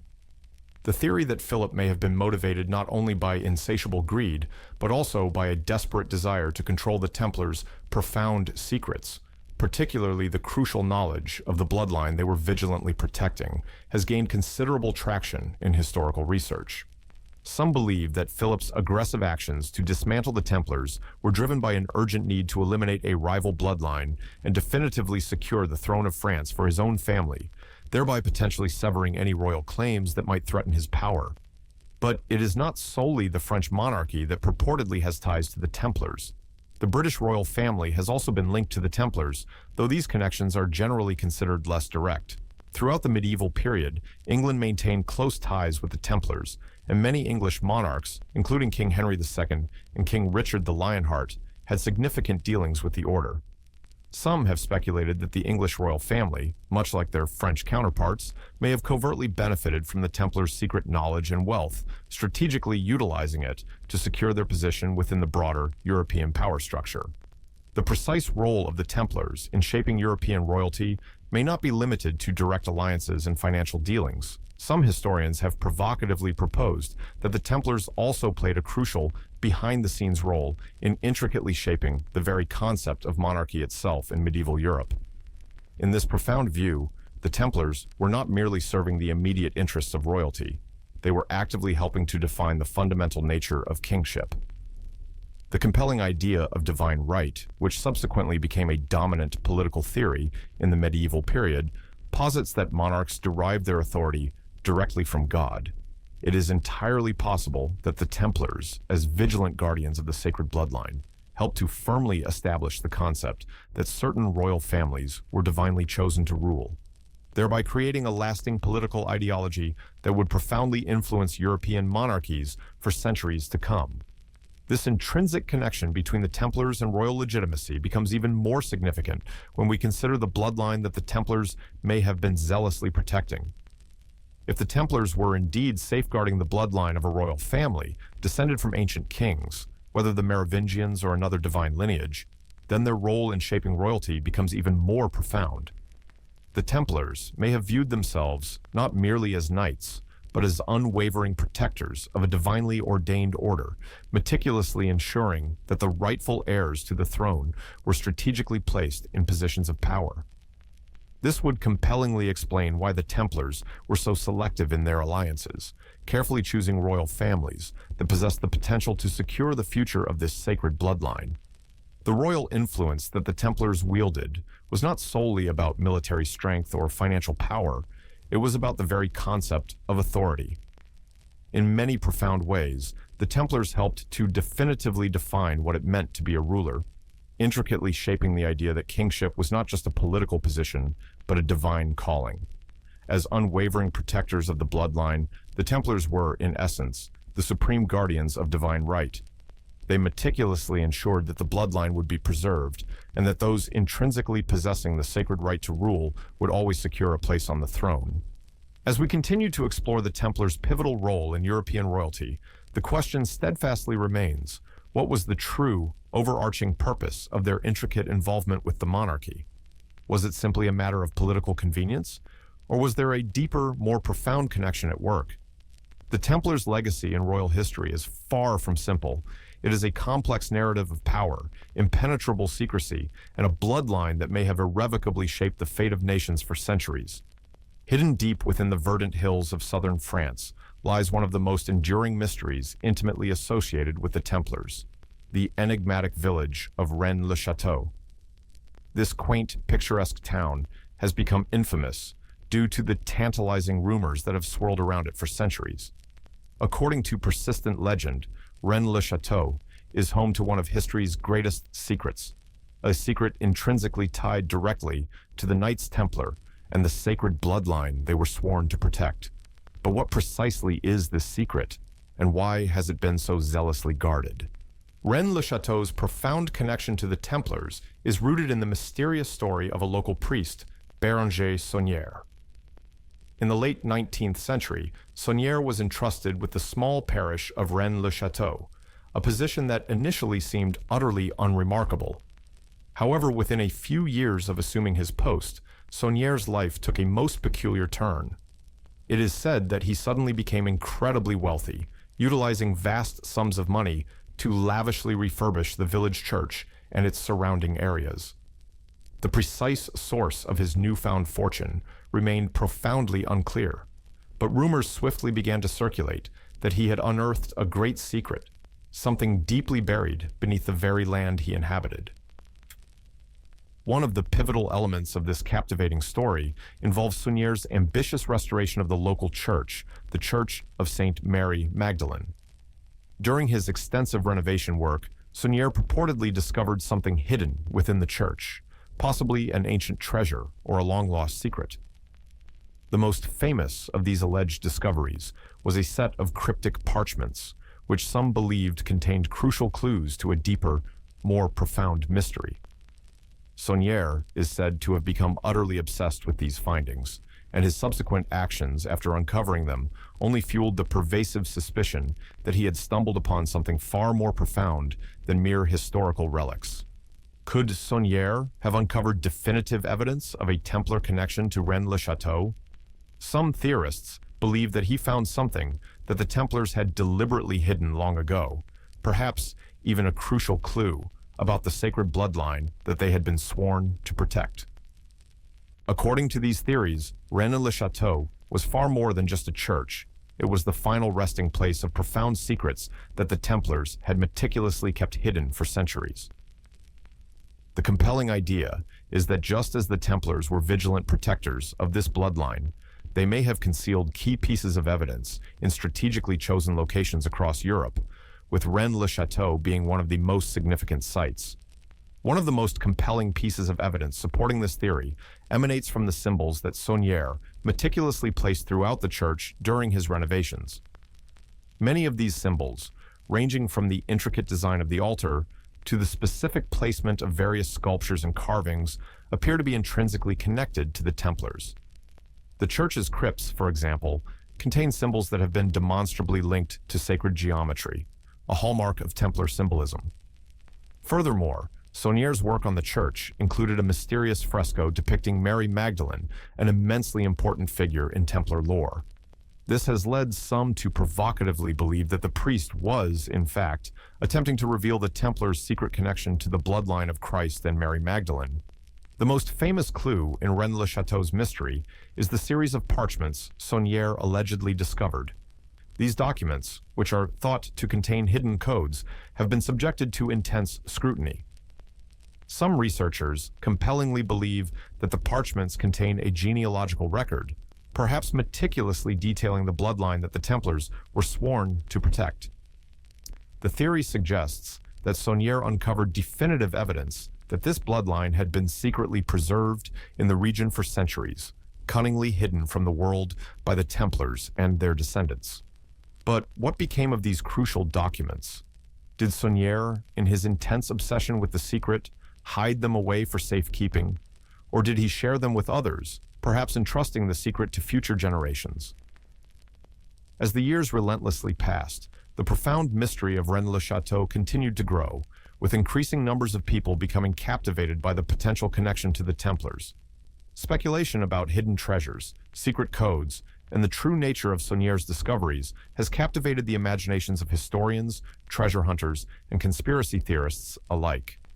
The village itself has evolved into a kind of pilgrimage site for those diligently searching for answers, and a wealth of books, documentaries, and theories has emerged in the relentless quest to uncover its profound secrets. One particularly intriguing aspect of the Rennes-le-Château mystery is the compelling possibility that Saunière's findings were not merely related to Templar treasure, but to something far more significant: the revelation of a bloodline that possessed the power to change the world. If the Templars were, in fact, vigilant protectors of a sacred bloodline, could Saunière have uncovered definitive evidence of its survival? Some believe that the Templars, in their exile and persecution, had faithfully passed down this bloodline to future generations, meticulously ensuring that it would remain hidden until the opportune moment. If Saunière had discovered this paramount secret, could he have been preparing to reveal it to the world? Or was he, like the Templars before him, bound by an unwavering oath to protect it? Whether or not Saunière truly uncovered the Templar secret, the enduring mystery of Rennes-le-Château continues to captivate those diligently searching for hidden truths. The village remains a potent symbol of the Templars' legacy, an enigma that defiantly refuses to be solved, yet holds the compelling promise of a greater revelation. The intrinsic connection between the Templars, the bloodline they protected, and Rennes-le-Château is still a subject of intense debate. However, the very fact that the mystery persists is a powerful testament to the enduring power of the Templars' hidden legacy, a legacy that may still hold secrets capable of irrevocably altering the course of history. As we continue to meticulously peel back the layers of this profound puzzle, one truth remains certain. The Templars' role in preserving a sacred bloodline is not just a historical curiosity. It's a compelling story that has been deliberately hidden for centuries, and the definitive truth may be patiently waiting to be uncovered. Whether or not the secret of Rennes-le-Château holds the key, we must persist in our search. The mysteries of the Templars are far from over, and what they protected may still lie beneath the surface, cunningly hidden in plain sight. As the Templars' physical order was ruthlessly dissolved, their enduring legacy and profound secrets did not vanish entirely. Instead, some discerning researchers compellingly suggest that a shadowy group known as the Priory of Sion emerged to carry on their paramount mission, to vigilantly protect and meticulously preserve the sacred bloodline that the Templars had guarded for centuries. This enigmatic secret society, frequently mentioned in popular books and captivating films, is said to have been founded in the 11th century, long before the tragic dissolution of the Templars, and its purported role in history is even more mysterious and complex than the Templars' own. Could the Priory of Sion truly be the rightful inheritor of the Templars' sacred duty? And if so, what was the precise nature of the bloodline they sought to protect? The Priory of Sion first seized international attention when the legendary book, The Da Vinci Code, propelled it into the global limelight. According to the novel, the Priory of Sion is a clandestine society meticulously formed to protect the descendants of Jesus Christ and Mary Magdalene, a bloodline deliberately hidden from history, their true identity vigilantly kept secret by an array of religious and political institutions throughout the centuries. While the Da Vinci Code is a work of fiction, it was profoundly inspired by controversial claims made in real-life documents, most notably the Dossier Secrets, a collection of documents that purportedly revealed the Priory's true purpose and history. According to the Dossier Secrets, the Priory of Sion was founded in 1099, concurrently with the First Crusade raging in the Holy Land. The Society's primary mission, as explicitly outlined in these documents, was to vigilantly protect the sacred bloodline that the Templars had sworn to guard. Some versions of the story provocatively suggest that this bloodline was none other than the direct descendants of Jesus Christ himself, whose progeny, according to these theories, survived and strategically intermarried with European royal families. If this is true, then the Priory was established not merely to safeguard the descendants of Christ, but to preserve their rightful place in the world. The intrinsic connection between the Priory of Sion and the Templars is rooted in the powerful idea that both organizations shared a common, overarching purpose: to protect and preserve the secret bloodline. This theory proposes that the Priory was not an entirely separate organization from the Templars, but rather a direct continuation of the same mission, albeit one operating discreetly in the shadows, far outside the public eye. If the Templars were the resolute protectors of the Holy Grail, the Priory was viewed as its spiritual and genealogical successor, meticulously preserving the sacred bloodline that some believed to be intrinsically tied to Christ's true heirs. The definitive evidence for the Priory's existence is scant, and much of it is deeply enveloped in mystery. The Dossier Secrets, which were publicly released in the 1960s, meticulously detail the Priory's supposed history, listing famous figures as members, including Leonardo da Vinci, Isaac Newton, and other influential individuals. These documents claim that the Priory's ultimate goal was to subtly guide Europe's monarchs, not with direct political power, but by ensuring that the bloodline they protected would one day ascend to rule again. The compelling notion of royal bloodlines, particularly those possessing a divine connection, directly integrates into the larger narrative of secret societies and hidden legacies, profound themes that have long captivated the imaginations of historians and conspiracy theorists alike. But the question steadfastly arises: what exactly was the Priory of Sion guarding? Some versions of the story suggest that the Priory was protecting the true Grail, the bloodline of Christ, while others claim that they were vigilantly guarding sacred texts or relics that could definitively reveal the truth about this bloodline. The Grail itself, in many profound interpretations, is not merely a physical object, but a powerful metaphor for the divine right to rule, a bloodline that carries the inherent power to shape the course of history. If the Priory was truly the successor to the Templars, they may have inherited the solemn task of keeping this secret bloodline safe from formidable forces that sought to utterly destroy it. One of the most compelling theories surrounding the Priory of Sion and its connection to the Templars revolves around the idea that the Priory played a pivotal role in the intricate politics of medieval Europe, particularly within the context of the dynastic struggles of the era. According to some discerning researchers, the Priory's influence was not merely religious, but profoundly political. They were the clandestine architects of royal marriages and strategic alliances, meticulously maneuvering behind the scenes to ensure that the rightful bloodline ascended to the throne. The Templars may have even collaborated with the Priory to ensure that the descendants of the sacred bloodline were strategically positioned to rule at the opportune moment, thereby ensuring the continuation of their divine right to rule the world. But why was such a profound secret so paramount? If the bloodline of Christ, or the royal bloodlines that the priory protected, were truly so powerful, why go to such extraordinary lengths to keep it hidden? The answer lies in the very nature of divine right and the immense authority that such a bloodline could wield. The idea that a family could possess a direct, intrinsic connection to divinity itself represents one of the most potent sources of power, politically, spiritually, and symbolically. For centuries, monarchs and elites have relentlessly sought to either claim this divine right or ruthlessly destroy those who were believed to possess it. Vigilantly keeping such a powerful secret hidden was absolutely crucial to preventing its misuse and to protecting those intrinsically possessing the true bloodline. It is important to acknowledge that much of what is known about the Priory of Sion, both from the dossier's secrets and from the enduring legends that have grown around it, has been the subject of intense, often heated debate. Many historians dismiss the Priory's connection to the Templars as pure speculation, fueled by conspiracy theories and an insatiable desire for intrigue. Others argue that the Priory of Sion may have been a more modest secret society with entirely different objectives altogether.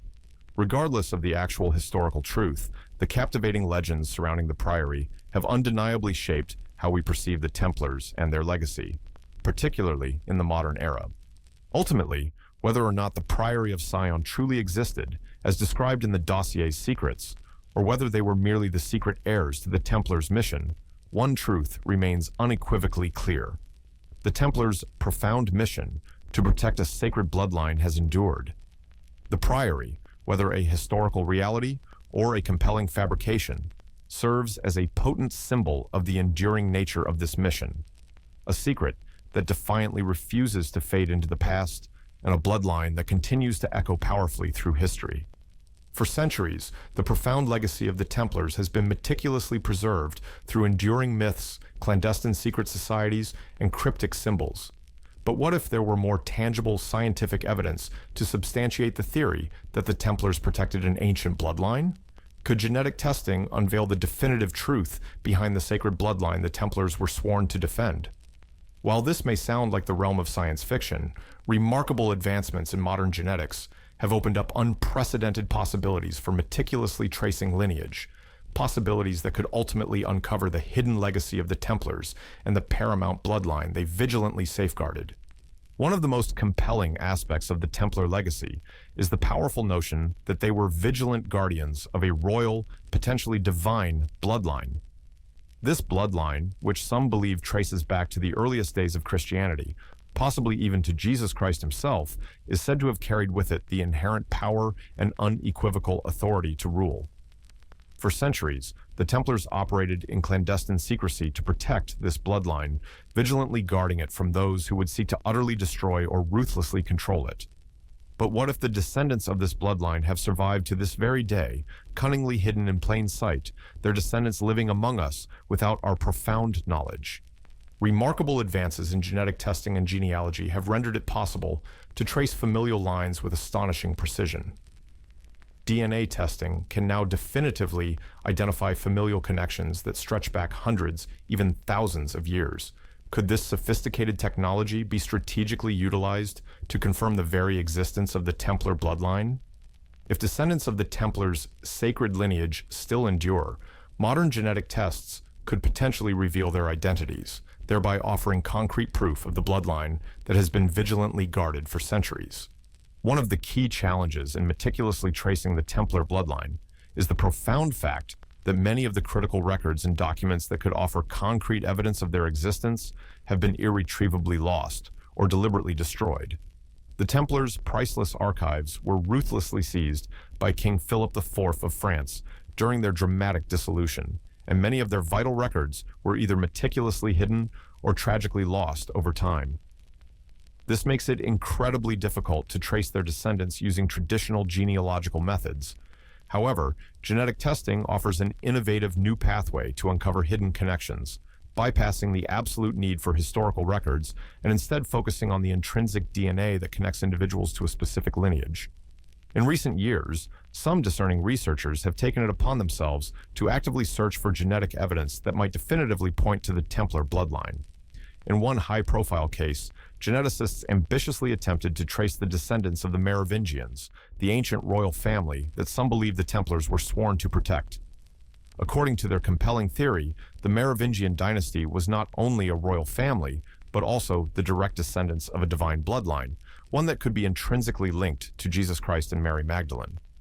By meticulously tracing the DNA of individuals who claim to be descendants of the Merovingians, scientists hope to uncover definitive proof of the lineage that the Templars vigilantly guarded. While the results of these initial genetic tests have largely been inconclusive, the immense potential for future discoveries remains undeniably strong. If the Templars did indeed protect a royal bloodline, genetic testing could one day offer the precise evidence needed to definitively verify their claims.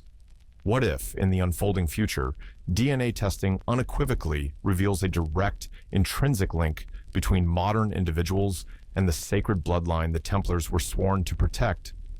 This would not only irrevocably alter our understanding of history, but also shed crucial light on the true nature of the Templars' mission and their paramount role in safeguarding this bloodline. The idea of uncovering a genetic legacy intrinsically tied to immense power and divine favor is profoundly compelling. If the Templars were indeed vigilant guardians of such a bloodline, the implications for modern-day descendants are nothing short of profound. These individuals, if definitively identified, would occupy a unique and pivotal position in history, a direct connection to an ancient royal family whose bloodline could be meticulously traced directly to biblical times. This would not only confer upon them a claim to a divine right to rule, but also intrinsically connect them to centuries of secretive history, with the Templars serving as their unwavering protectors.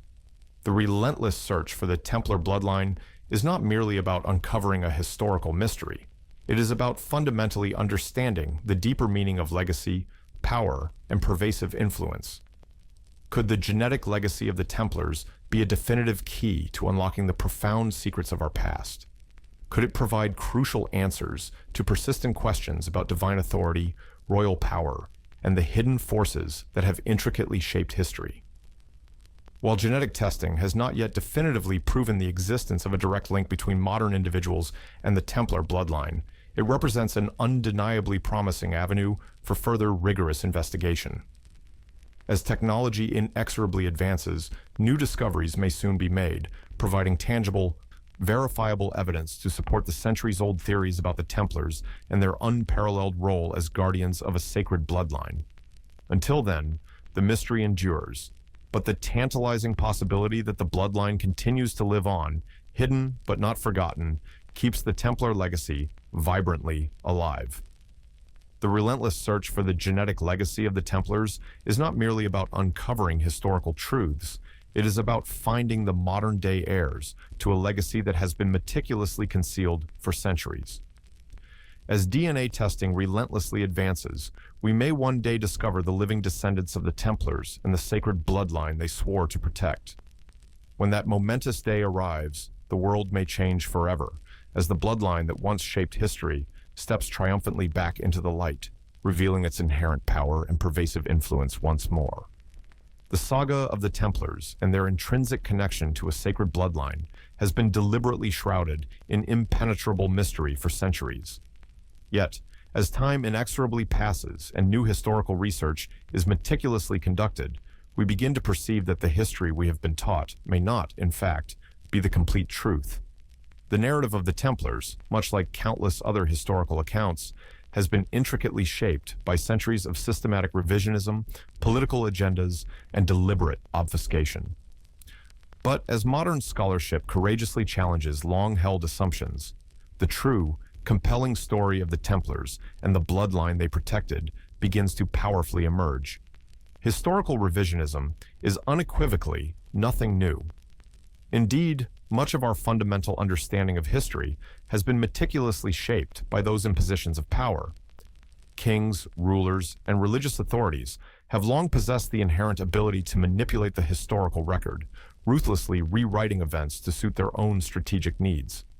In the dramatic case of the Templars, their catastrophic fall at the hands of King Philip IV of France in 1307 left an indelible, lasting impact on how they were perceived. The charges of heresy and blasphemy that were levied against the Templars were likely entirely fabricated to justify the ruthless seizure of their immense wealth and power. But these charges, once accepted as undeniable fact, became an integral part of the official narrative, profoundly distorting the true nature of the Templar Order. It is only in recent decades that discerning scholars have begun to courageously question the accepted narratives surrounding the Templars and their supposed heresy.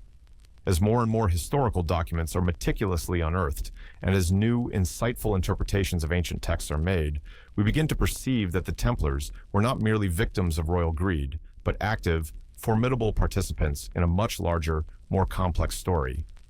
The Templars were not merely pious soldiers of Christ. They were, in fact, unwavering defenders of a sacred bloodline, one that had been meticulously concealed and vigilantly protected for centuries.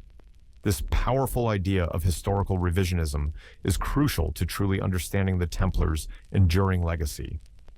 For centuries, the true nature of the Templars' mission has been deliberately obscured by the very forces that sought to utterly eliminate them. But as modern historians delve deeper into the Templars' history, they are uncovering compelling evidence that unequivocally challenges the official story. The Templars, it seems, were not merely a medieval military order. They were the vigilant keepers of a profound secret that has been meticulously hidden from the world for centuries, the sacred bloodline that possessed the power to fundamentally reshape the course of history. One of the key pieces of evidence that has powerfully emerged in recent years is the compelling connection between the Templars and the Merovingians, the ancient royal dynasty of France. As we have discussed, some historians profoundly believe that the Merovingians were not just ordinary kings, but the direct descendants of a divine bloodline, possibly intrinsically linked to Jesus Christ himself. If this is true, then the Templars' role as vigilant guardians of this bloodline assumes a new, far more profound meaning. The Templars were not merely fighting for power or wealth. They were protecting the very foundation of royal authority, the bloodline that would one day return to reclaim its rightful place in history. But why, after all these centuries, has this story remained so meticulously hidden? Why was the Templars' true mission concealed for such an extended period? One compelling reason may lie in the insatiable desire of political and religious authorities to meticulously control the narrative of history. The potent idea that a sacred bloodline existed, one that possessed the inherent power to challenge both the monarchy and the church, would have been deeply threatening to the established order. If such a bloodline were ever revealed, it could irrevocably upend the entire political and religious structure of Europe. So, for centuries, the Templars were deliberately portrayed as heretics and villains, their true mission buried beneath layers of falsehoods and insidious distortions. Yet, despite these ruthless efforts to suppress the truth, the compelling story of the Templars has continued to powerfully resonate through the ages. From the enduring legends of hidden treasures to the cryptic symbols meticulously embedded in Templar architecture, the profound legacy of the Templars has never truly disappeared. Even in the face of centuries of systematic historical revisionism, the undeniable truth of their mission, the vigilant protection of a sacred bloodline, has remained an enduring mystery, patiently awaiting its eventual uncovering. The shifting sands of history have rendered it incredibly difficult to uncover the full truth about the Templars. But the compelling evidence that has powerfully emerged in recent years points to a much deeper, more complex story than previously conceived. The Templars were not simply a medieval military order. They were an integral part of a much larger secretive network that spanned centuries and continents. Their mission was not merely to protect religious relics, but to preserve a bloodline with a divine right to rule, a bloodline whose profound legacy continues to subtly influence the world today. As we continue to explore the Templar legacy, we must compellingly remember that history is not a static entity. It is a constantly evolving narrative, meticulously shaped by those who narrate the story.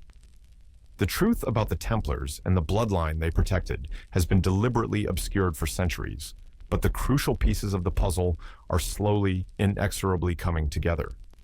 As we delve deeper into the past, we may soon uncover the full extent of the Templars' pervasive influence on history and powerfully reveal the secrets that have been hidden for so long. What does this fundamentally mean for our understanding of the Templars and their pivotal place in history? It means that the story of the Templars is far from concluded. The legacy of the Templars, what they protected, what they profoundly stood for, and the bloodline they vigilantly safeguarded is still very much alive. And as we continue to challenge the historical record and uncover new, compelling evidence, we may one day discover that the truth about the Templars is even more extraordinary and paradigm-shifting than we ever dared to imagine. The captivating saga of the Templars does not conclude with their dramatic fall from grace in Europe. While many assume the order was definitively disbanded, its secrets, and perhaps even its members, may have journeyed across the Atlantic, meticulously laying the groundwork for a new chapter of their history in the New World. For centuries, whispers have persisted regarding Templar influence in the Americas, particularly within the context of early explorers such as Christopher Columbus. Were the Templars genuinely involved in the profound exploration of the New World? And if so, did they transport their hidden legacy with them? Could their pervasive influence have ultimately helped shape the very foundation of America itself? One of the most intriguing theories concerning the Templars in the Americas is the compelling claim that Christopher Columbus, the famed Italian explorer credited with the momentous discovery of the New World, was somehow intrinsically connected to the secret order. Columbus's epic journey to the Americas in 1492 is meticulously documented, yet much about his personal life remains an enduring mystery. Some discerning researchers believe that Columbus, in addition to being an accomplished navigator and intrepid explorer, was also a member of the Templar network, or at the very least, a clandestine society that diligently carried on the Templars' profound mission. The theory that Columbus possessed Templar connections is predicated on a potent combination of circumstantial evidence, crucial historical gaps, and the distinctive symbols associated with his expeditions.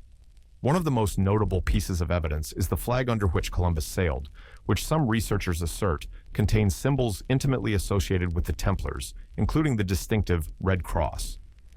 Additionally, the precise timing of Columbus's voyage, occurring precisely as the Templars were being ruthlessly suppressed in Europe, compellingly suggests that the order may have been desperately seeking new territories to vigilantly safeguard their treasures and profound secrets.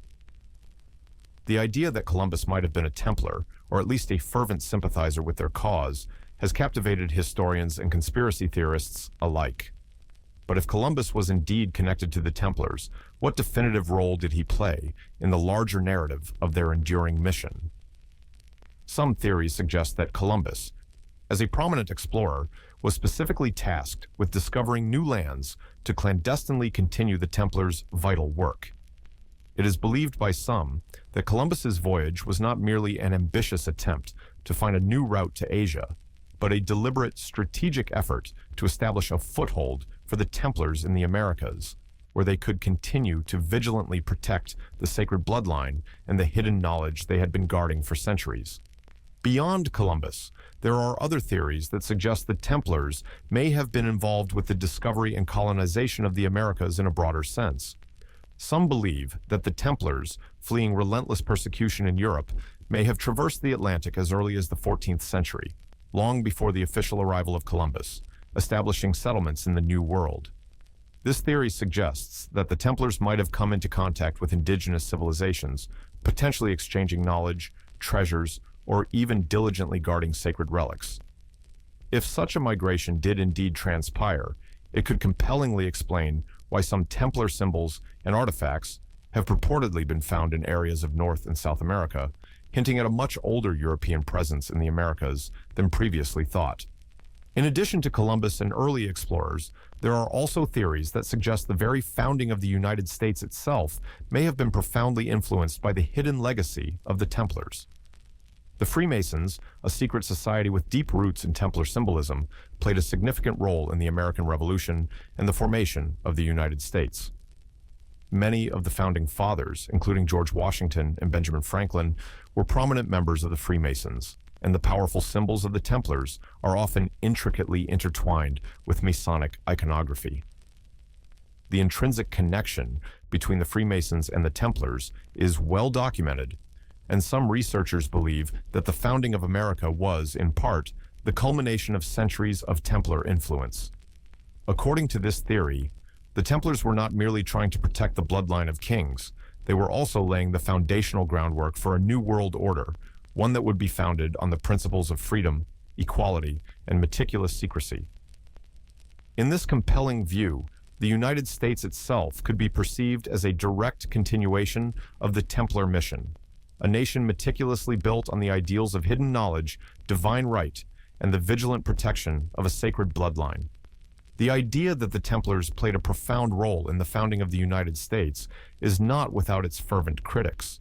Some argue that the connection between the Templars and the Freemasons is tenuous at best, and that the Templars' influence on American history has been greatly exaggerated. However, the enduring presence of Templar symbols and ideas within American iconography cannot be simply ignored. From the all-seeing eye prominently displayed on the Great Seal of the United States to the pervasive use of the compass and square in Masonic rituals, Templar imagery is deeply embedded in American culture. Whether or not the Templars directly influenced the founding of the United States, it is unequivocally clear that their legacy continues to powerfully reverberate throughout history. As we consider the intriguing possibility of Templar influence in the Americas, it is crucial to remember that the true extent of their involvement remains profoundly shrouded in mystery. What we do know is that the Templars were a powerful, secretive force with far-reaching influence, and the idea that they could have had a direct hand in the exploration, settlement, and even the very founding of the Americas is not as far-fetched as it might initially appear. The Templars were vigilant guardians of a secret legacy, one that transcended conventional borders and linear time, and it is entirely possible that they viewed the New World as a strategic place where their mission could continue, far away from the prying eyes of European rulers and the pervasive control of the Catholic Church. Whether or not the Templars truly crossed the Atlantic to the Americas, the intrinsic connection between their legacy and the New World is undeniable. The relentless search for their influence in the Americas persists, and as we delve deeper into the hidden corners of history, we may one day uncover the full extent of the Templars' profound impact on the formation of the modern world.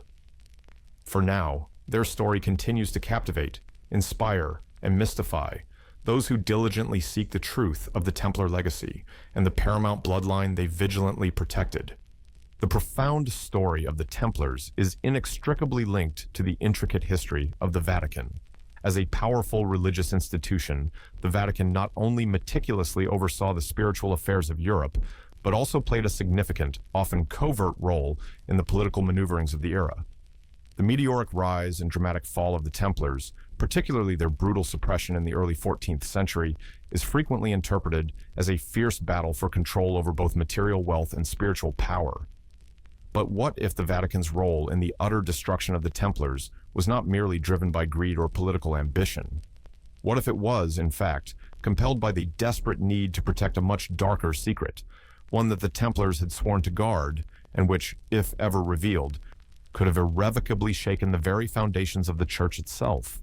At the core of this compelling theory lies the accusation that the Vatican, in its ruthless efforts to dissolve the Templar order, was not merely acting out of a desire to control their immense wealth, but was actively attempting to erase a dangerous, profound truth. The Templars had become incredibly wealthy and immensely influential by the time of their suppression, controlling vast tracts of land, erecting formidable fortresses, and even operating an early, sophisticated form of banking.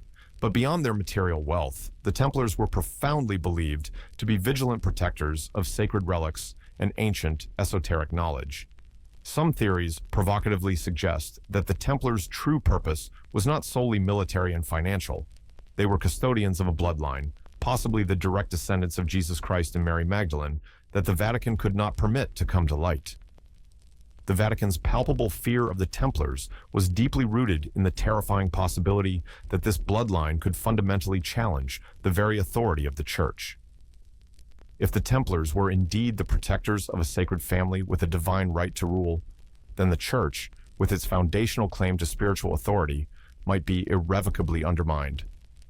The potent idea that Jesus Christ's descendants might still be alive and could legitimately claim a rightful ascent to the throne represented an undeniable existential threat to the papacy. As the Templars were intimately associated with the Holy Grail and other sacred relics, it is believed by some that these items were not merely religious artifacts, but potent symbols of a power that could directly challenge the Vatican's authority. One of the most intriguing aspects of this theory is the alleged intrinsic connection between the Templars and the Ark of the Covenant. The Ark, according to biblical accounts, is said to be the divine container of the Ten Commandments, and its paramount importance is universally recognized in both Jewish and Christian traditions. It was believed to possess divine power and could be a physical manifestation of God's direct presence on earth. According to some discerning researchers, the Templars discovered the Ark during their extensive tenure in Jerusalem, and they may have kept it meticulously hidden to protect its immense power from falling into the wrong hands, perhaps the very hands of the Vatican, which might have used it to assert even greater, unchallenged control over the Christian world. If the Templars were indeed in possession of such profoundly powerful artifacts, the Vatican would have had a vested, desperate interest in their swift and utter elimination. The arrests and subsequent executions of the Templar leaders in 1307, meticulously orchestrated by King Philip IV of France with the crucial blessing of Pope Clement V, could then be interpreted not as a simple political maneuver, but as an act of profound desperation on the part of the Church to vigilantly protect its absolute control over the Christian world. The Vatican, profoundly fearing that the Templars represented a formidable rival force that could challenge the legitimacy of the papacy, sought to ruthlessly dismantle them and utterly destroy any trace of the sacred bloodline they vigilantly guarded. But if the Templars were indeed protecting such a significant secret, the critical question arises: what became of these invaluable relics and the paramount bloodline they guarded? Some theories suggest that the Templars were able to escape with their treasures and profound secrets before their dramatic downfall. They may have strategically fled to remote regions of Europe, such as Scotland, where they continued their vital work in clandestine secrecy, meticulously preserving the bloodline and the crucial knowledge of its true significance. Others provocatively believe that the relics, including the Ark, may have been hidden in plain sight, cunningly encoded in symbols and secret messages that only the initiated could truly comprehend.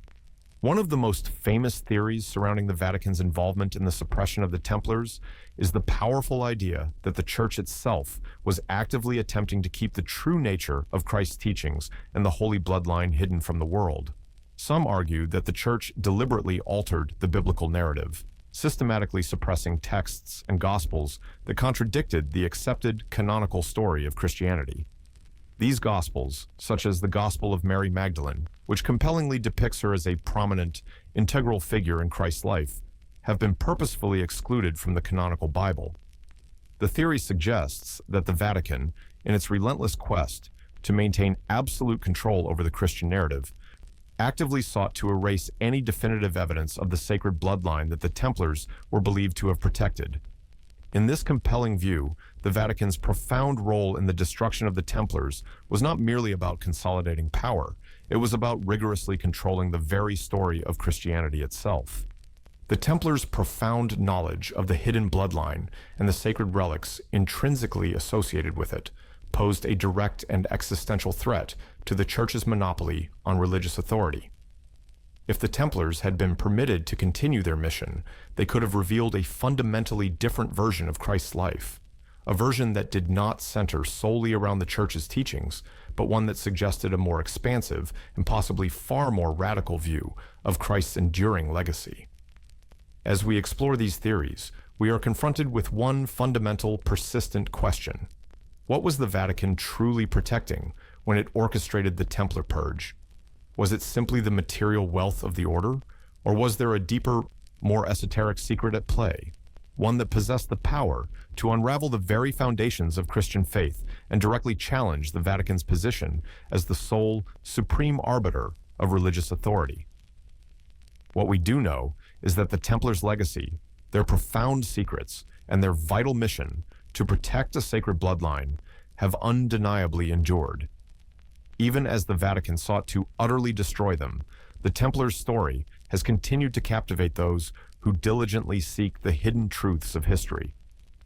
Whether the Church was attempting to suppress the bloodline, the Grail, or other divine artifacts, the Templars' pivotal role as vigilant guardians of these profound secrets has left an indelible, lasting mark on history.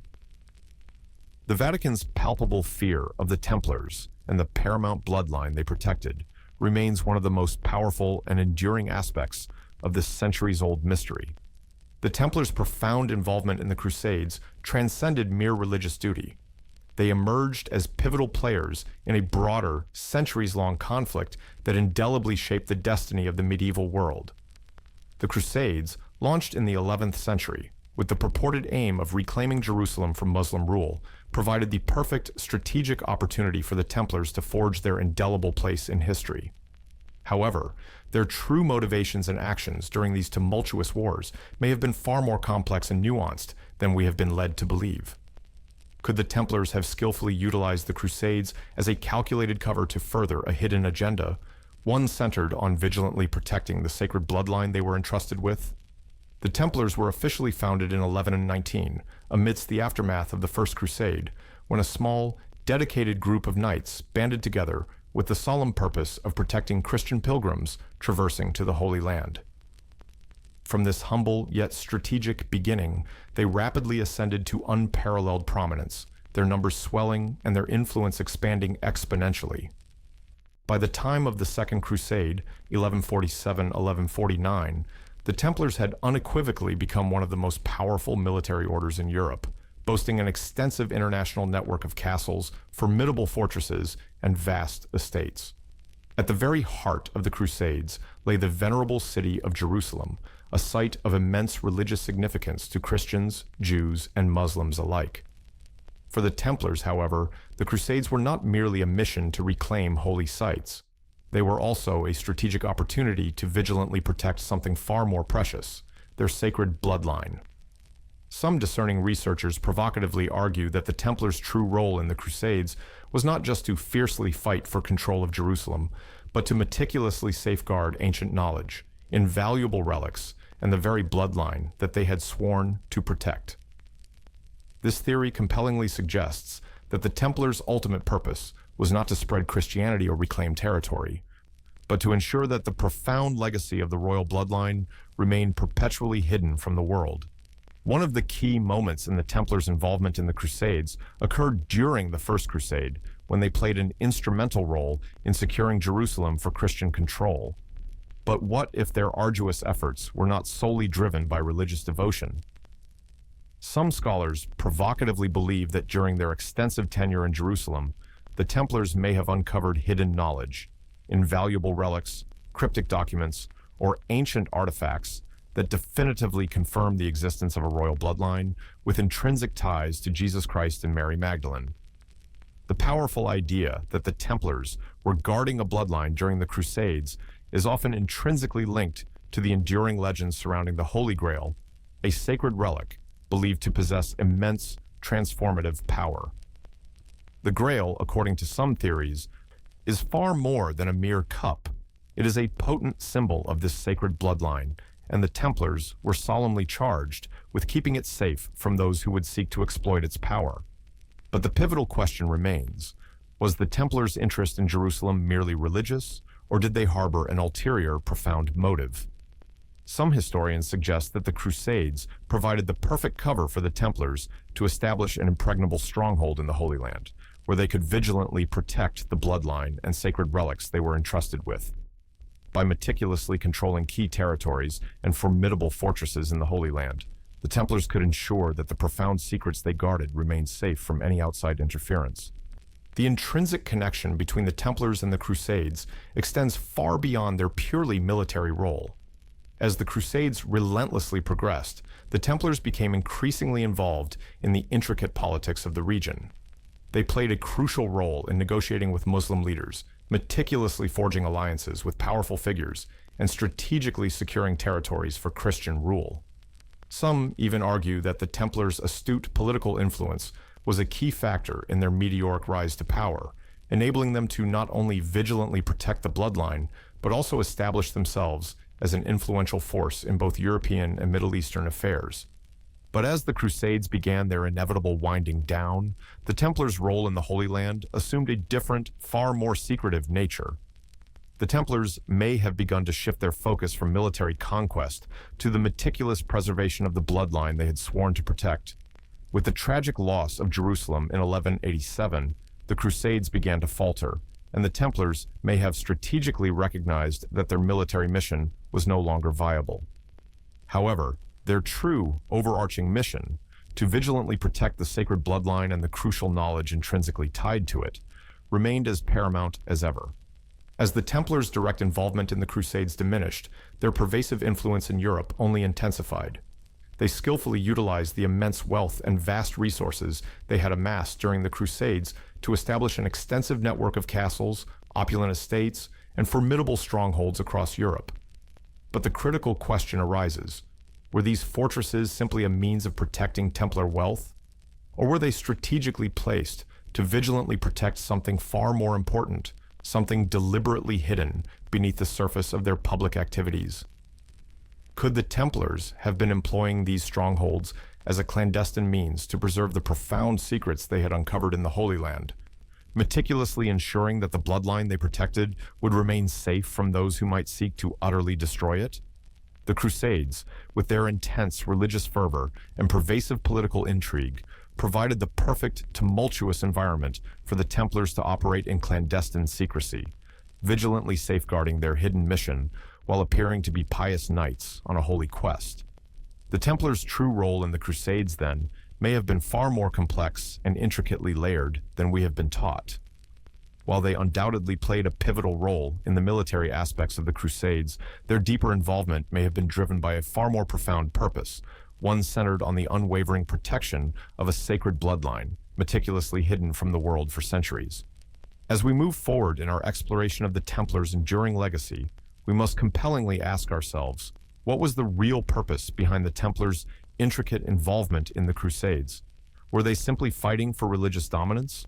Or were they, in fact, safeguarding a legacy that possessed the power to irrevocably change the course of history? The definitive answer may reside not in the battles they fiercely fought, but in the profound secrets they meticulously kept hidden, the paramount bloodline they were sworn to protect. One of the key aspects of the Templar legacy is the compelling idea that their mission was not simply about vigilantly guarding relics or vast treasure, but about meticulously preserving a sacred bloodline. Some profoundly believe that this bloodline can be traced back to the earliest days of Christianity, possibly even to Jesus Christ himself. The Templars were believed to be unwavering guardians of this bloodline, meticulously ensuring that its descendants would remain safe and protected from those who relentlessly sought to utterly erase them from history. But what if the descendants of this bloodline are still alive today, living among us as integral parts of powerful and influential families? One of the most intriguing aspects of this theory is the idea that the descendants of the Templar bloodline could be found within some of the most prominent families in history. From royalty to influential political leaders, from astute business moguls to iconic cultural figures, some theorists compellingly believe that the Templar-protected bloodline has continued to subtly influence world events for centuries.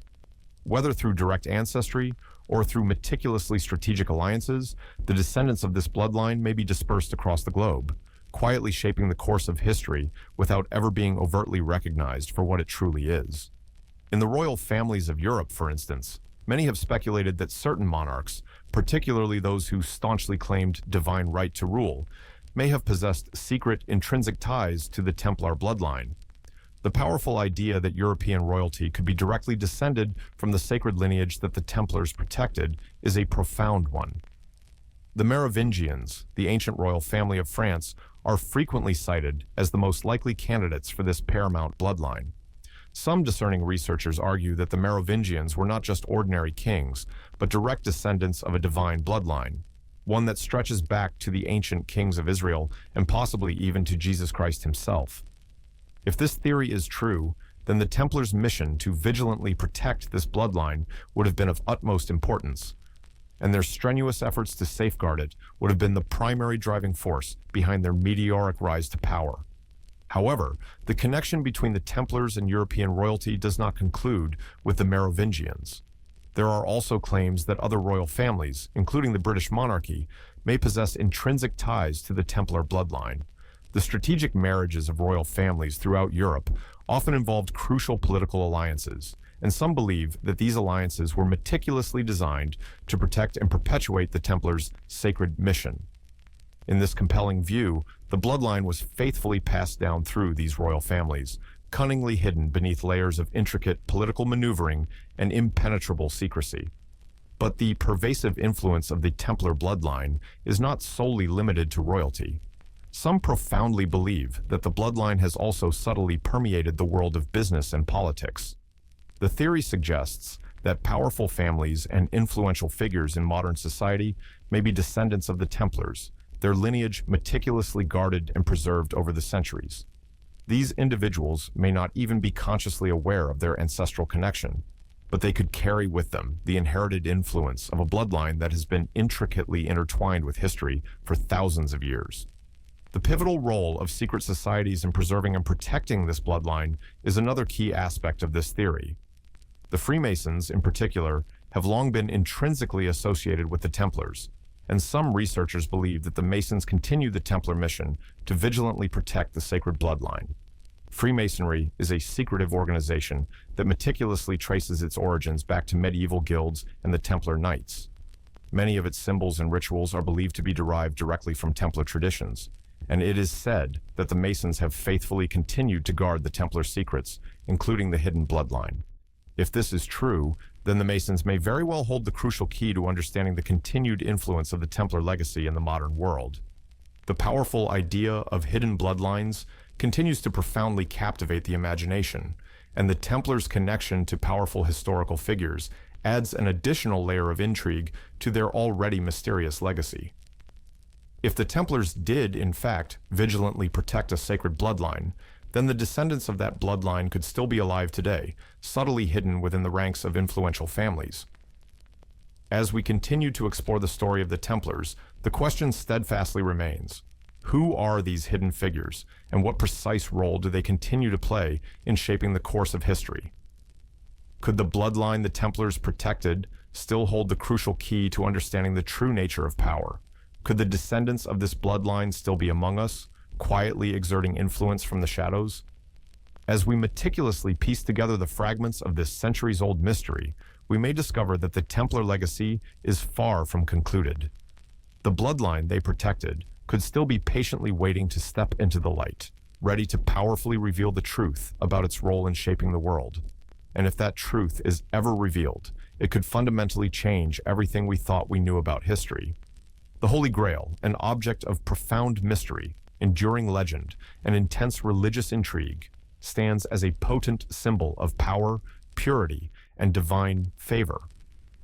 For centuries, the relentless quest for the Grail has captivated the imaginations of both discerning scholars and intrepid adventurers alike.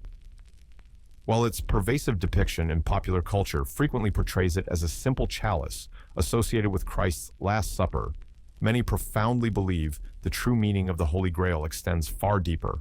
Some compellingly argue that the Grail is not merely an artifact, but a powerful symbol of the Templars' paramount mission, the vigilant protection of a sacred bloodline.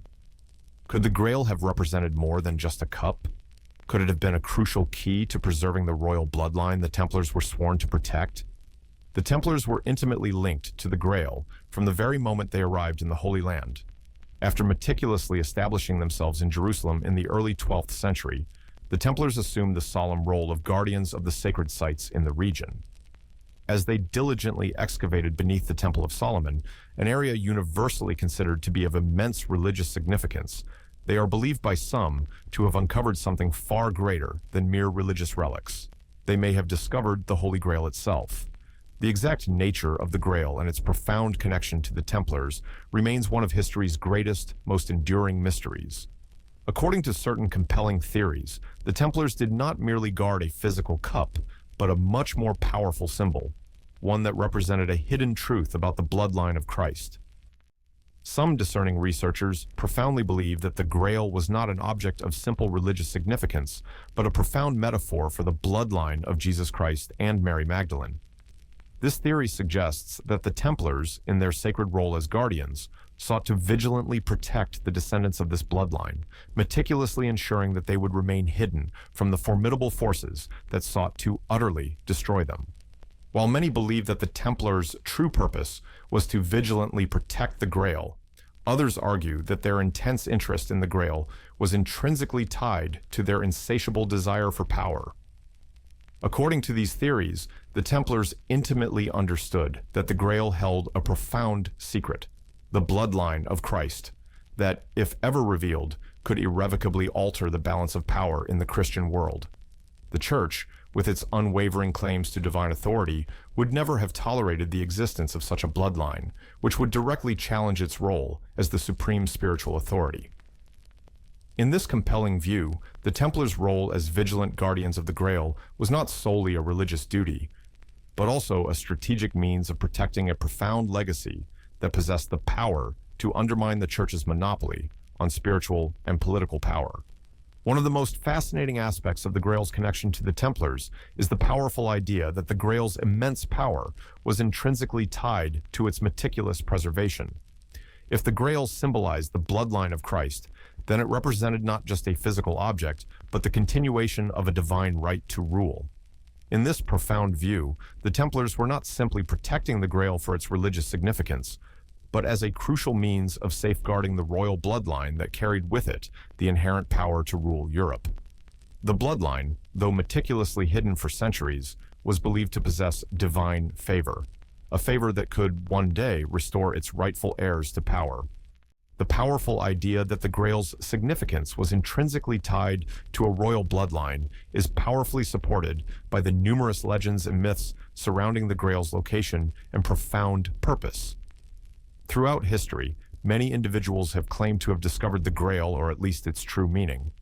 In the 12th and 13th centuries, the relentless search for the Grail became a central theme in the literature and folklore of medieval Europe. The Grail legends recounted captivating stories of noble knights and heroic figures who embarked on arduous quests to find the Grail, frequently encountering formidable trials and tribulations along the way. But what if these stories were not merely allegories, but subtly veiled references to the Templars' true mission, to vigilantly protect a sacred family lineage that had been meticulously hidden for centuries? In the modern era, the relentless search for the Grail has garnered renewed interest, especially in light of influential books and films like The Da Vinci Code. In the novel, the Grail is dramatically revealed to be a powerful symbol of the sacred bloodline of Christ and Mary Magdalene, and the narrative follows a compelling quest to uncover this hidden legacy. This interpretation, though fictional, echoes many of the powerful ideas surrounding the Templars' true role. Could the Grail have been more than just a cup? Could it have been a powerful symbol of the divine right to rule, intrinsically tied to the Templar mission to vigilantly protect the sacred bloodline? If the Templars did indeed discover the Grail and its true, profound meaning, it raises a fascinating and critical question. What became of it? Some profoundly believe that the Templars strategically took the Grail with them as they fled relentless persecution in the early 14th century, meticulously hiding it in secret locations across Europe, perhaps in enigmatic places like Rennes-le-Château or the Scottish Highlands. Others speculate that the Grail was not a physical object at all, but a set of hidden documents or crucial genealogical records meticulously detailing the sacred bloodline that the Templars had sworn to protect. The powerful idea that the Grail is not an object, but a hidden legacy, continues to profoundly captivate historians and treasure hunters alike. Regardless of its precise physical form, the Grail remains one of the most enduring symbols of the Templars' profound mission. The relentless quest for the Grail represents far more than just a search for an artifact. It is a profound search for the definitive truth about the divine bloodline that the Templars were sworn to protect. Whether the Grail is a cup, a set of documents, or a hidden family lineage, it remains a powerful and potent symbol of the Templars' true purpose, the preservation of a legacy that stretches back to the very origins of Christianity. The Templars' intrinsic connection to the Grail continues to fascinate and intrigue. And as we explore their hidden legacy, we may one day uncover the definitive truth behind the Grail, and with it, the true, overarching purpose of the Templars' mission. Could the Grail hold the crucial key to unlocking the mysteries of the Templar bloodline? Or is it simply a symbol of a long-lost power that once profoundly shaped the course of history? Whatever the definitive answer, the Grail remains an enduring enigma, one that continues to captivate our imaginations and powerfully spark our fervent desire to uncover the profound secrets of the past. The Knights Templar were renowned for their impenetrable secrecy, unwavering discipline, and cryptic symbols. But perhaps one of the most fascinating aspects of their enduring legacy is the profound belief that they deliberately left behind hidden messages meticulously encoded in their rituals, intricate artwork, and even in the very architecture of the structures they erected. Could these intricate codes have been strategically designed to preserve the Templar mission and vigilantly protect the sacred bloodline they were sworn to defend? If so, what precisely did these hidden messages signify? And how have they been faithfully passed down through the centuries? The Templars were undisputed master builders and designers, possessing an acute eye for profound symbolism. They meticulously constructed formidable castles, majestic churches, and impregnable fortresses across Europe and the Holy Land. And it is compellingly believed by some researchers that these magnificent buildings were not solely designed for military defense, but also served as crucial vessels for hidden knowledge. Certain structures, such as the famous Rosslyn Chapel in Scotland, are said to be replete with Templar symbols, many of which have been the subject of intense study and fervent debate.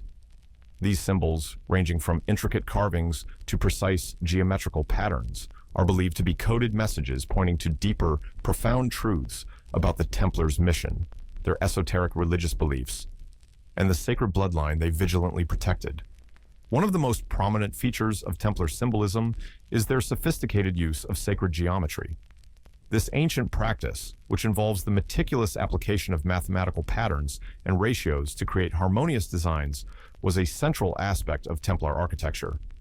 The pervasive use of sacred geometry in Templar buildings, particularly in the construction of their churches and chapels, strongly suggests that the order was not only concerned with conventional religious faith, but with a profound esoteric knowledge that transcended traditional Christian teachings. Sacred geometry, which some argue is intrinsically tied to the fundamental understanding of the universe and divine creation, may have been a crucial tool the Templars utilized to encode their hidden messages that only the initiated could truly comprehend. For instance, the layout of certain Templar churches, such as those in Temple Church in London and Temple Church in Paris, is thought to incorporate intricate geometrical patterns that possess significant hidden meaning. These designs are believed to mirror the layout of ancient temples, compellingly suggesting that the Templars were not merely constructing places of worship, but creating sacred spaces where hidden knowledge could be meticulously preserved and faithfully passed down through the generations. Some even speculate that these intricate geometrical patterns are a subtle way of referencing the secret bloodline, with each design containing crucial clues to its origins and its profound significance. The Templars also deliberately left behind powerful symbols in the form of their famous seals. One of the most recognizable is the seal depicting two knights riding on a single horse. While the precise meaning of this symbol has been widely debated, it is often superficially interpreted as a representation of the Templars' close-knit brotherhood and shared mission. However, some discerning researchers believe that the two knights riding together may symbolize the dual nature of the Templars' mission.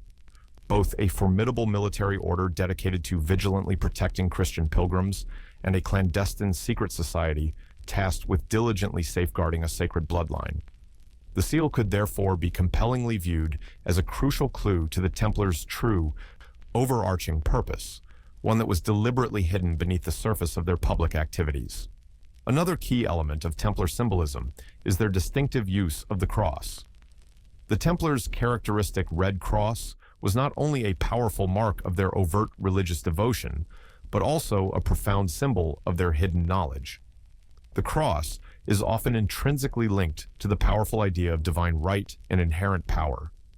And some believe that the Templars' pervasive use of the cross was a strategic way of signaling their unwavering allegiance to a higher purpose, a purpose that extended far beyond mere religious duty and involved the vigilant protection of a divine bloodline. The pervasive presence of these symbols and intricate codes within Templar structures raises a critically important question. Were the Templars strategically utilizing their architecture and artwork to encode a hidden message?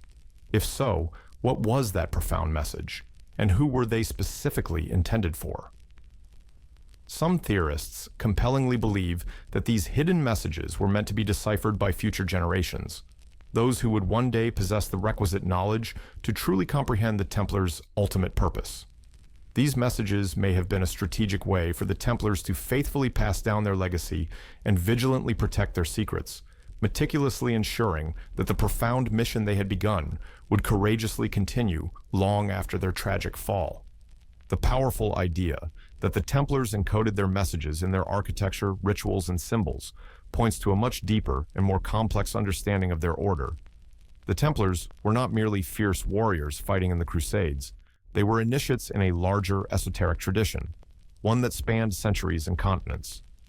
The profound secrets they guarded were not just physical relics, but also metaphysical knowledge, which could be faithfully passed down through generations in the form of symbols, codes, and hidden messages. As we continue to explore the Templar Code and its hidden messages, we must compellingly ask ourselves, what was the true, overarching purpose of these intricate codes? Were they simply a strategic way for the Templars to preserve their mission in the face of relentless persecution? Or did they possess a more profound significance, one that intricately relates to the sacred bloodline they were sworn to protect? Could these hidden messages still be patiently waiting to be decoded, offering us a tantalizing glimpse into a secret history that has remained meticulously hidden for centuries? The powerful idea that the Templars left behind a coded message, cunningly hidden in plain sight, is both thrilling and profoundly mysterious. As we meticulously peel back the layers of this secret history, we may one day uncover the true, monumental meaning behind these symbols and codes. What we know for certain is that the Templars' legacy continues to powerfully resonate, and their hidden messages remain one of the most enduring aspects of their captivating story. As we venture deeper into the mysteries surrounding the Knights Templar, one fundamental question inevitably arises: who are the modern-day heirs to the Templar legacy? The Order may have been officially disbanded centuries ago, but the Templars' pervasive influence is far from extinguished. Could it be that the descendants of the sacred bloodline they were sworn to protect still exist today, quietly shaping the world from behind the scenes? If the Templars were truly the unwavering guardians of a bloodline that spanned millennia, then the descendants of that bloodline might hold the definitive key to understanding the true, overarching purpose of the Order. The compelling idea of modern-day Templar descendants has captivated researchers and conspiracy theorists for years. If the Templars were indeed vigilantly protecting a bloodline with divine or royal significance, then it logically follows that the descendants of this bloodline might still be alive today. But how could we precisely identify these descendants? Could they be living among us, their true heritage meticulously hidden from the world?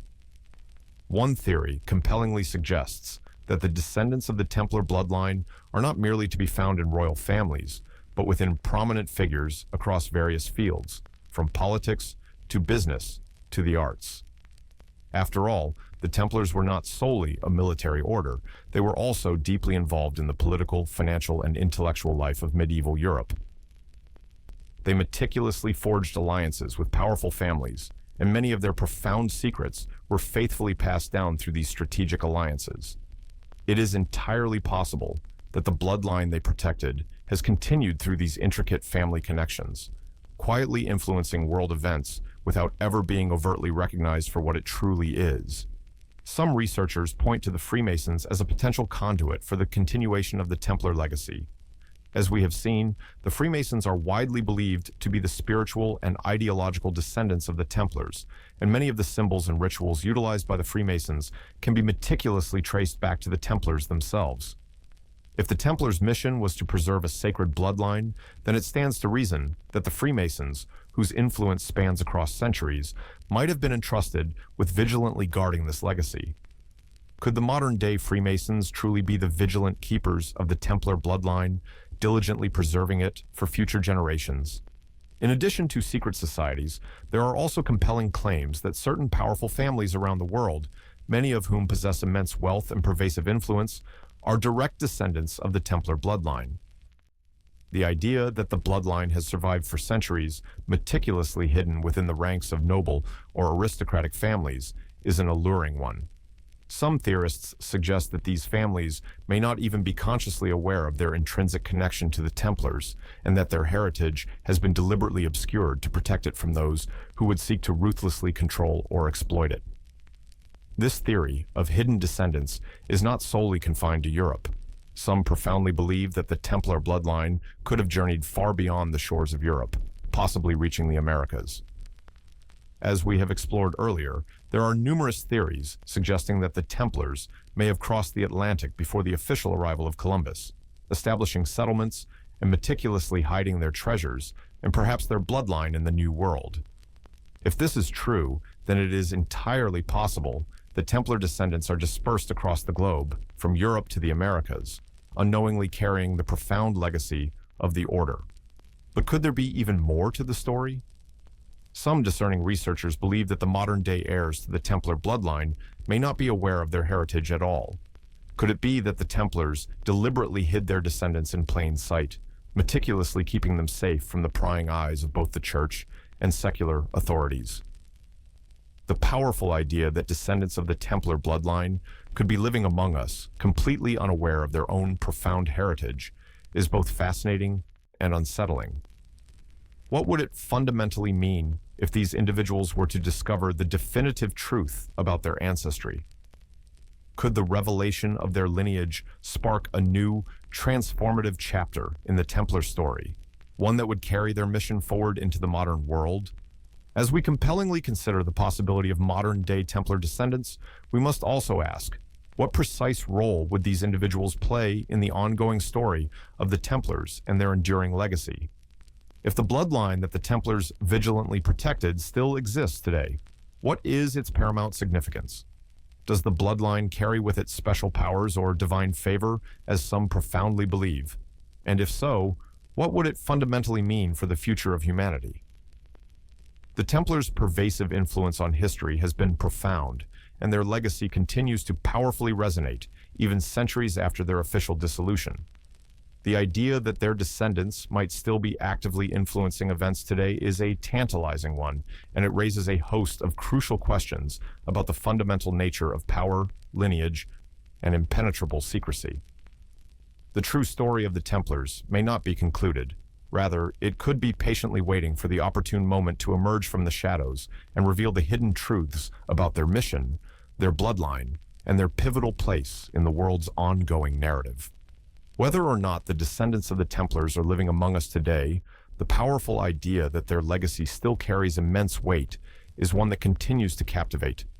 The Templars were vigilant guardians of a profound secret, a secret that has endured for centuries, faithfully passed down through hidden lines and meticulously concealed knowledge. As we continue to explore the story of the Templars and their bloodline, we may one day discover that the legacy they left behind is still very much alive, patiently waiting to be revealed to a world that is finally ready to uncover the truth. As we have meticulously unraveled the intricate threads of the Templar story, we find ourselves standing at a critical crossroads between enduring legend and verifiable reality. The Knights Templar were, without a shadow of a doubt, a powerful and immensely influential force during their tumultuous era, and their enduring legacy continues to captivate modern minds. But as we delve deeper into their history, their cryptic symbols, and their profound mission, one central question steadfastly remains. What was the true, overarching purpose behind their existence, and what precisely did they vigilantly protect? The official narrative tells us that the Templars were a military order founded to protect Christian pilgrims traveling to the Holy Land. But as we have explored, the reality may have been far more complex and intricately layered. Their sudden, meteoric rise to prominence, their vast, unparalleled wealth, and the mysterious nature of their rituals compellingly suggest that their mission was not merely military or religious, but something far more esoteric, something that intrinsically tied them to a hidden legacy that spanned millennia. At the very heart of the Templar legacy is the powerful idea that they were the unwavering guardians of a sacred bloodline, a bloodline whose profound significance transcended the conventional boundaries of time and place. Whether that bloodline was intrinsically tied to ancient kings, to pivotal biblical figures like Jesus Christ and Mary Magdalene, or to a more obscure royal lineage, the Templars' role as vigilant protectors of this bloodline seems to have been the true driving force behind their every action. From their crucial involvement in the Crusades to their pivotal role in the creation of clandestine secret societies, the Templars' purpose may have been to meticulously ensure that this bloodline remained hidden, preserved, and vigilantly protected from those who would seek to utterly destroy it. The Templars' catastrophic downfall in the early 14th century marks a critical turning point in this profound story. Their sudden, brutal betrayal by King Philip IV of France in ruthless collaboration with Pope Clement V was a result of far more than mere political maneuvering. It was a desperate, calculated attempt to extinguish a dangerous, profound secret. The trumped-up charges of heresy, blasphemy, and corruption levied against the Templars were likely entirely fabricated to justify their utter destruction. But the true, underlying motive may have been to suppress the crucial knowledge of the bloodline they vigilantly guarded. If the Templars were indeed protecting a royal lineage with a divine claim to rule, then their eradication was deemed absolutely necessary to maintain the existing status quo. But despite their devastating fall, the Templar legacy did not disappear. The Order's profound secrets were not completely erased. Instead, they were faithfully passed down through hidden channels, meticulously embedded in the symbols, rituals, and architecture of later secret societies, most notably the Freemasons. The powerful idea that the Templars' knowledge and mission were preserved by these secret societies speaks volumes about the enduring nature of their legacy. The bloodline that the Templars vigilantly protected may still be among us today, subtly carried forward by descendants who remain utterly unaware of their true heritage. This hidden legacy continues to powerfully resonate through the centuries, shaping history in ways that largely remain unseen. The question of the Templars' true purpose is also intricately tied to the elusive Holy Grail. While many believe the Grail is a tangible, physical object, there is a compelling theory that it represents far more than just a relic. It symbolizes the bloodline itself. The Templars, according to this profound view, were not merely guarding a cup, but the very legacy of Christ and his descendants. This idea, which has been popularized in modern media and literature, compellingly suggests that the Grail was not merely an artifact of religious significance, but a crucial key to understanding the divine right to rule, a right that could have irrevocably shifted the power dynamics of medieval Europe. As we explore the Templar legacy, we must also consider the pivotal role of history itself. The Templars were not merely pawns in the political games of kings and popes. They were active, formidable participants in intricately shaping the course of history, working discreetly behind the scenes to vigilantly protect a bloodline that possessed the power to irrevocably alter the fate of nations. Their crucial involvement in the Crusades, their pivotal role in the creation of Europe's financial systems, and their intrinsic connection to secret societies all powerfully point to the idea that the Templars were not just soldiers. They were vigilant keepers of a hidden truth, a truth that continues to elude us. The true legacy of the Templars may never be fully revealed.